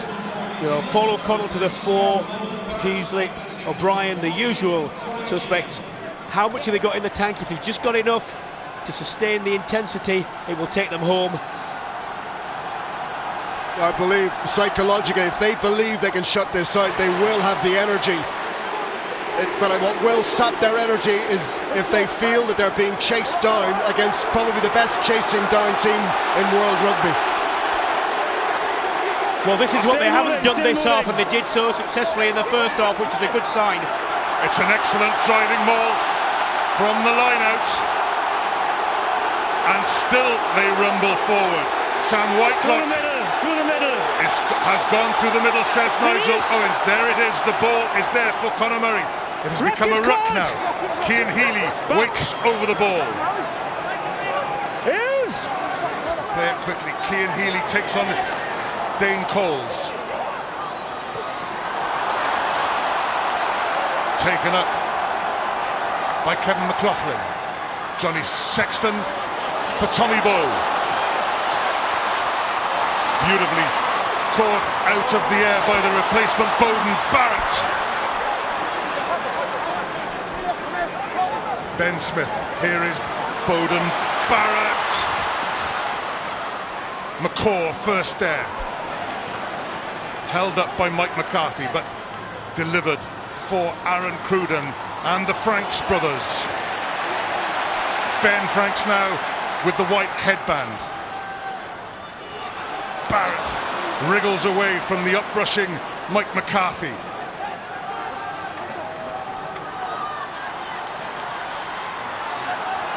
Ben Franks. Get up, keep up. Sarrea. The switch to Barrett. Barrett is clean through into the 22. Ruck is called, hands away, ruck is called. There's an Irish player down. Cruden tries to get the pass away. Ireland looking for the turnover, but it comes their way via the penalty. Number 5, Sam Whitelock, is penalised. Prevented the contest turnover. Irish players scattered over the field now. Paul O'Connell is up and active, but Rob Kearney gets to his feet. Elsewhere, there are players down. Well, not insignificant that Jamie Heaslip and Sean O'Brien, top tacklers in this game. They've really put their bodies on the line, and they're still on the pitch. Cian Healy comes off, has the energy to spur his replacement on. Jack McGrath comes on for Ireland. On the far side, we still have a player down. Time is out, Hooker's down.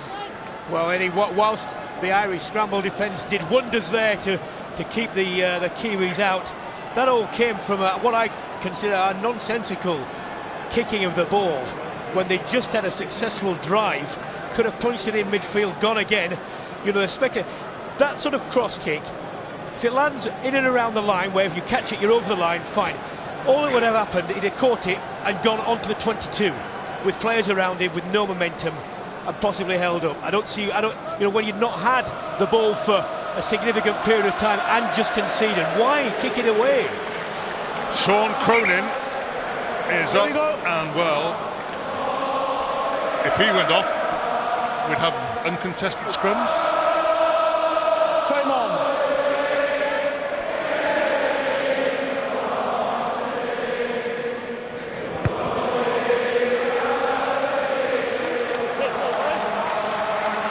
I'm looking at it, but I'm not seeing anything illegal, okay?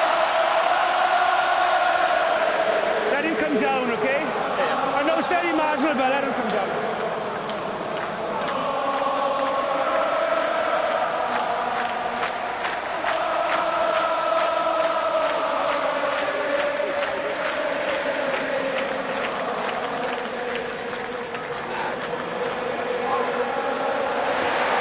Mike McCarthy delivers to the backdrop of the sound of the fields of Athenry.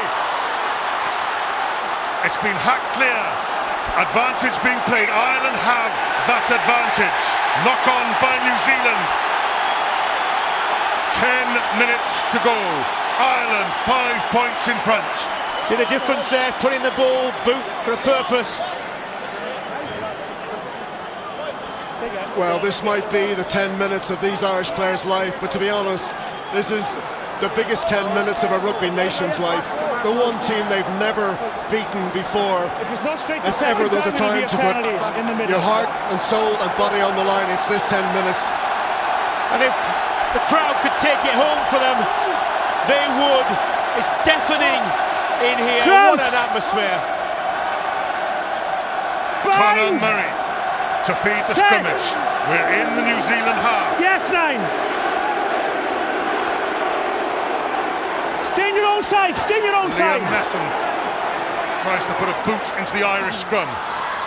Gordon Darcy to Conor Murray. One for Tommy Bowe to chase. Bowden Barrett steered it into touch. Whose throw is it? Ireland's throw in at the line out.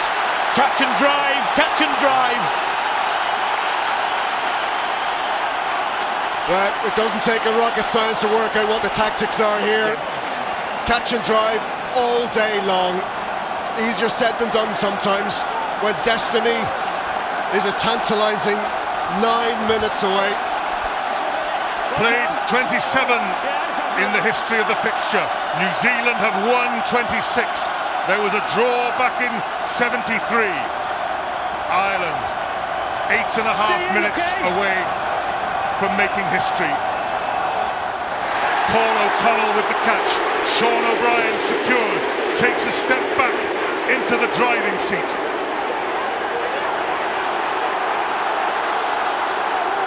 Tommy Bowe joins them all. They've sealed that well. Keep the man to the back, keep him coming back. Ireland still going forward up to the 5-metre mark. Paul O'Connell has his hands on the ball. Luke Fitzgerald is in there too. Penalty to Ireland. New Zealand take it down.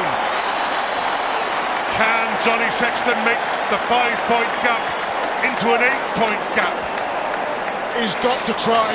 There's a world of a difference against New Zealand between 5 and 8 points. It's not the easiest kick in the world. It's not his favourite side. Has there ever been a bigger kick for Jonathan Sexton?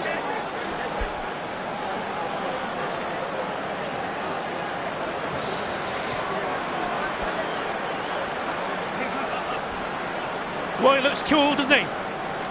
And that's what he needs to be. He's from the wrong side, but he has got that 15 metres in. Well, you talk about margins. There was doubt right up to kick-off time, right into the warm-up, whether Jonathan Sexton would actually be able to start this game. And to many, it's a surprise that he's been able to recover from that hamstring problem so quickly.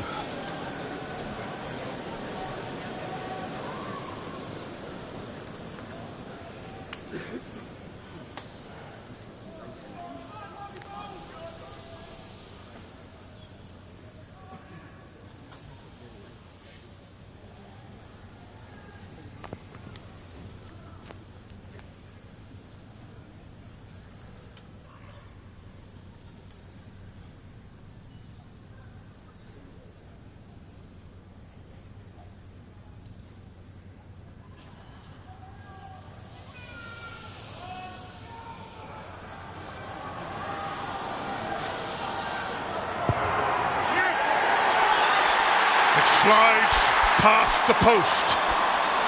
5 points. The gap still. Well, time off the clock is probably an advantage, and a not insignificant one there.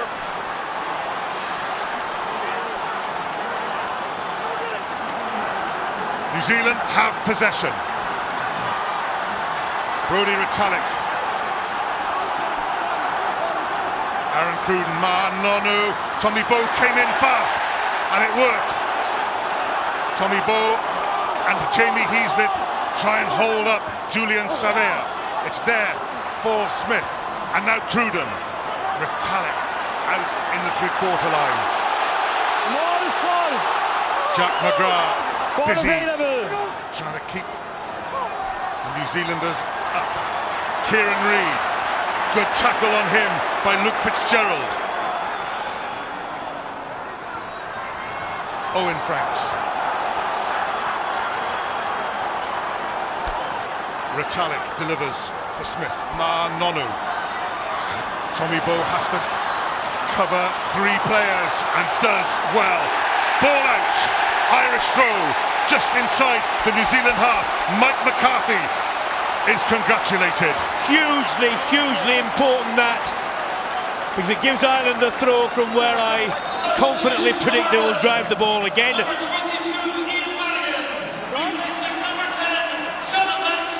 Johnny Sexton comes off. Well, I don't think he has been at 100% today. He hasn't been as fleet of foot as he normally is. He's definitely carrying something. But Ireland now winding down the clock. Ian Madigan is on at outside half. Time on.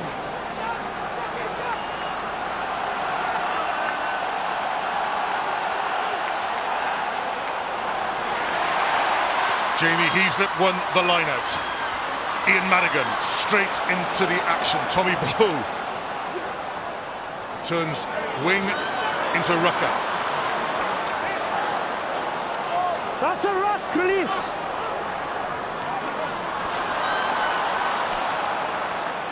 That's the halfway line. Declan Fitzpatrick. Lost now. Madigan, Heaslip. Richie McCaw comes in for it, but Conor Murray gets hands on it. Ball is here, release. Ireland still have it. 3.5 minutes to go.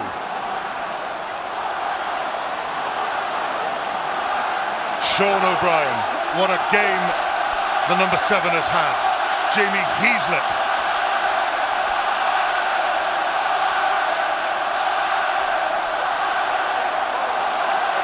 Fitzpatrick again. Let's keep your feet, please. Keep your feet. Jack McGrath sets up the ruck. It's a long clock to run down. The kick towards Bowden Barrett. Heaslip with the follow-up tackle. Support from Dave Carney. New Zealand have possession and they have numbers coming this way. Cruden goes round Gordon Darcy. Nogo knocks it on! Advantage to Ireland. Kevin McLaughlin comes away with it. Mike McCarthy stretches out his long arms. Still advantage being played. Conor Murray puts his boot to it, and Ireland are safely down in New Zealand territory. As the referee said, advantage over. Nonu of all people. One of the best pairs of hands. Even he under pressure. You can hardly hear yourself thinking here. Aaron Smith to Cruden. The captain, Richie McCaw, can't get outside the New Zealand 22. Cruden, the little dink, well read by Ian Madigan, who goes back. They can run down the clock from here as Paul McConnell goes in, shepherded by Jack McGrath. Good run by Declan Fitzpatrick.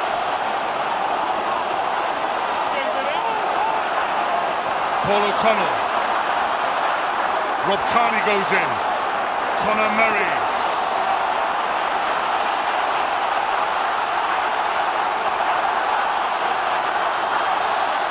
One minute to go.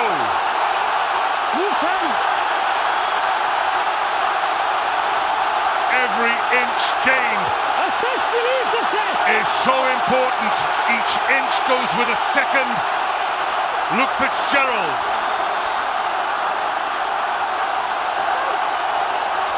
Keep your feet up.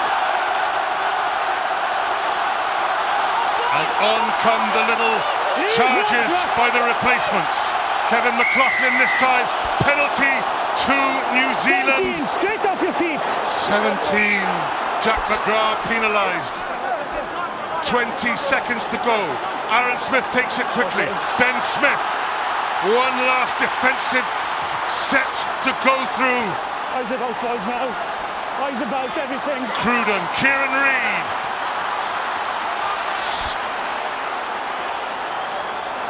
to Cruden. Bowden Barrett hurled to the ground. Luke Fitzgerald. Sam Whitelock. We're into the red zone. 80 minutes is up on the clock. Ma'a Nono. Ben Smith. Conor Murray still making his tackles. Owen Franks to brother Ben.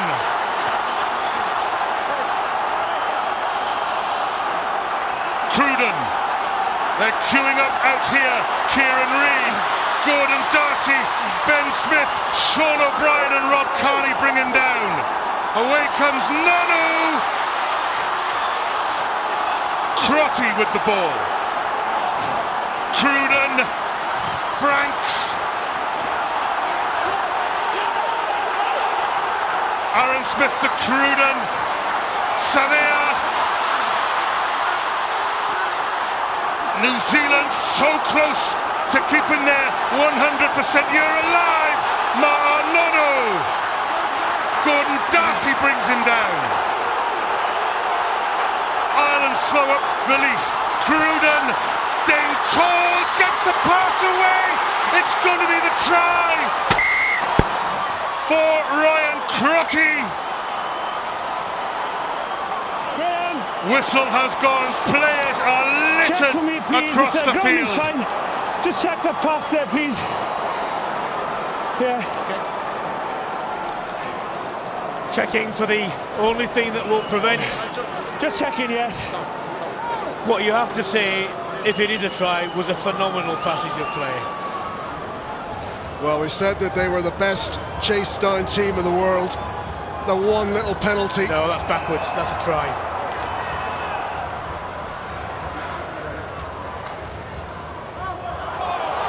Dane Coles, the replacement hooker, to Ryan Crotty, the replacement. The pass to 23 is fine, Graham. It's the one before when you're looking, I think. Oh, the second to last, not the last pass. Say again? The second to last one, not the last. Not the 1 to 23 looks okay to me. It doesn't look okay to you. Look at the one before. The one before from the fly half. Okay, right, that's the one I think. You can look at the both, but the second one looks okay. It's a longer one. That's one. No, that's not forward either. It's a hands. It's not where the ball is. His hands were going backwards. Please. Clearly, it's not forward.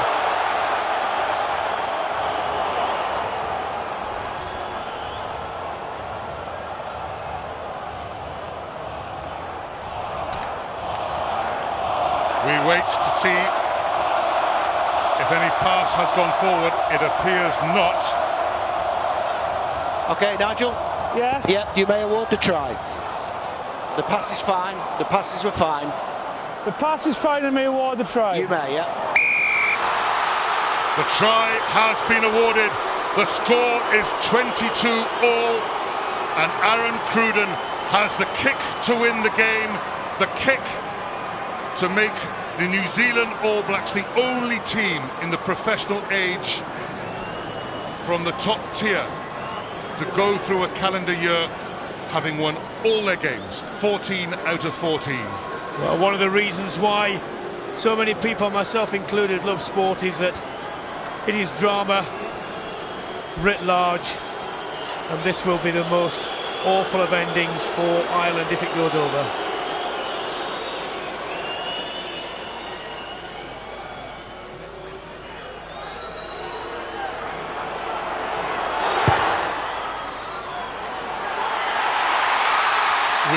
We may have to wait. Did Ireland charge too soon? He might have another go at it. Oh. Well, the law is this: they can't start moving until he starts moving.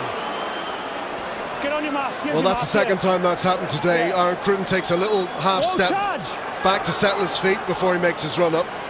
And this time Ireland cannot charge. Stay. And this time they won't be allowed to. And he's already had a sighter, so it's that bit easier for him. He's pushed the last one, so he's going to make a correction this time. A second bite at the kick. Aaron Cruden to take the All Blacks into the history books and deny Ireland.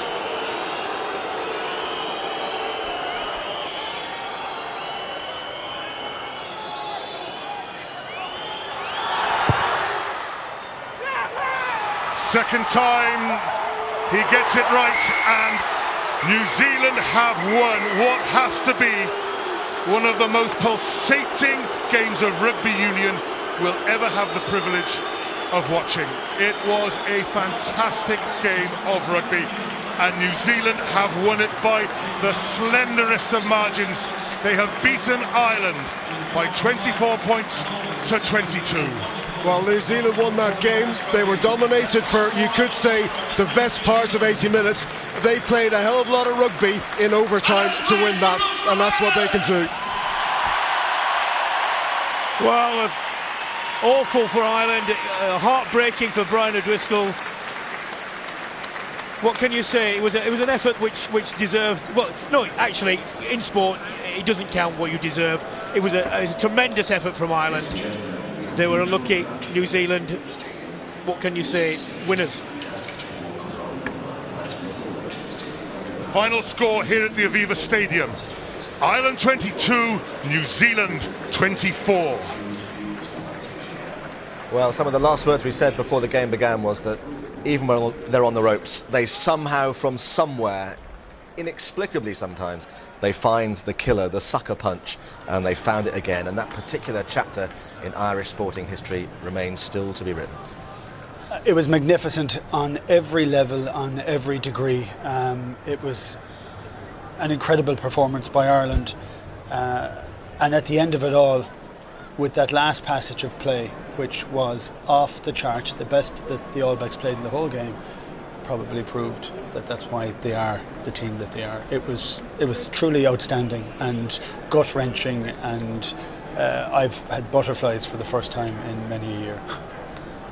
What on earth do you say in circumstances like this, Clive? There's very little you can say. You have to just take your hats off. That was a magnificent game of rugby, first of all. But to me, Ireland deserved to win the game. But they just lost a bit of composure at the end. You've got 30 seconds, you've got to keep the ball, and then just one bit of indiscipline and the game goes. As I said, this New Zealand team are always going to be scoring tries, and to get so close is just awful. We talk about emotion in sport. I can just tell you that in this particular instance, we're looking at the Irish players. That is the loneliest place in the world you can be, at the back of 80 minutes of the best performance of their lives, and it's just drawn away from them in the final kick. I think one thing we must say before, because we'll forget in the emotion of the whole thing, must just say to Nigel Owen, what a supreme piece of refereeing as well, because he helped to make that such an outstanding game of rugby. Well, we've got heavily stressed for the whole of the autumn internationals as we've had to talk about referees and their interpretation. When you have a referee who each and every one of those players respects on the field, listens to what he's saying, adheres to what he says, and he has a great rapport with the players, but he actually delivered for them, because we never had to comment on whether he was having an influence. He was just making the game flow. Well, I was just imagining what kind of a night it was going to be in Dublin about 3 or 4 minutes ago, and now it's going to be a very different kind of night, because it was just tantalisingly within reach. You get these, I mean, that's why we love sport. You get these one moments in life, you're either going to be happy or you're going to live to regret it, and that was that Ireland team's chance. That'll take a lot of recovering for the Ireland team, because they should have won the game. And as I said, you've just got to close the game out, and it needs real thinking correctly. And they had it, and there's that one penalty, the Sexton penalty, just lost those vital moments that last couple of minutes. Well, we were saying throughout the game that a phenomenal atmosphere inside the ground, but it's obviously very, very quiet now. Let's go down to Sonia. Well, Sean, what a dramatic end to that test match. Can you just give me an idea of what the emotions are at the moment? Yeah, obviously we're not happy, losing a game like that and starting so well and getting such a lead and not finishing them off. But we'll have to have a good hard look at ourselves and see where we can improve. Especially in the second half, we probably let them play way too much, and it's the thing we spoke about at half time, to go out and keep playing and go after them again, and maybe we didn't do that. They never know when they're beaten, these All Blacks, do they? Yeah, I suppose they have that belief, and that's where we have to get to, have the belief to just keep going, and they go right to the last minute, and we knew they would, and we just need to trust ourselves there in the last couple of minutes and keep working hard. The question at half-time was going to be, could you possibly play like that for 80 minutes? Did you believe you could all the way to the finish line? Yeah, I do, if as I said, I think there was a little bit of trust needed there in the last couple of minutes, and it's just very disappointing. We'll have to assess it next time we get into camp together and see where we go from there. Thank you. Well, Well, I suppose when the history of this match is written, that kick will be in many ways, and it's very unfair on Johnny Sexton to allude to it, but it is, because that would have given Ireland a two-score lead with 6 minutes to go, and on such fine margins are the history books written. And probably the width of a ball that went wide, and we were here. It's great to see you showing such emotion, Clive, on behalf of Ireland. I like that. He did coach London Irish. But it was, to see it, to know it, that was the chance to do it, and because we will say afterwards that if that went over, Ireland win the game. But there was 2 or 3 other elements that happened after that Ireland could have held on to the ball a little bit more and kind of closed out the game, which didn't happen. I just think it was important for World Rugby because it was, this is a very good New Zealand team, but it's not the best New Zealand team all the time, and they're certainly beatable, and yes, they've won every game this year, but I just feel Ireland just showed the world you can beat this team. So I think even with Ireland losing today, this is great for World Rugby because everyone knows this team can be beaten. It's good for the World Cup in a couple of years' time. And I think it will show this is great for Irish rugby because this is a serious Irish team here. And I think they just ran out a little bit of steam that second half. If they could have just been a little bit more fitter, I think they could have held out and got the win. But that's sport. I got thrust a piece of paper during half-time, which I thought I wouldn't mention for tempting fate, that in the 2001 game at Lansdowne Road, Ireland led New Zealand 21-7 and then lost 40-29. You were in that game. Yes. Yeah, and I was just thinking, let's not mention that because let's not tempt fate, but it's come to pass again. It was, and I have to tell you, the difference from then to now was we got blown away with 15 minutes to go. 2 absolutely incredible, passages of play that led to tries that kind of pushed us away. Today was different. Today it almost took 2 bites of the cherry for the conversion for Ireland to lose, and it just shows you the level of progression. It shows you that even having had such a poor performance last week, to be able to have a performance of magnificence and still be upset at the end of it, as Sean O'Brien has, that shows you where the team has gone. Well, it has been a privilege to be here today. I mean, people often say that rather tritely, but what an unbelievable match we've seen, and for everybody here today, it's a game that they will never forget. Thank you, guys. And it's a shame it kind of ends from a parochial sense, if you like, on a down note. But as we look at these pictures of the All Blacks, they are a phenomenal team. Only 2 teams in the history of International Rugby Union have ever come back from 19 points down to win a match. So they join a pretty illustrious band. And all year it's been proven, and it's been proven yet again here in Dublin today. There is nothing like the black stuff. Bye-bye.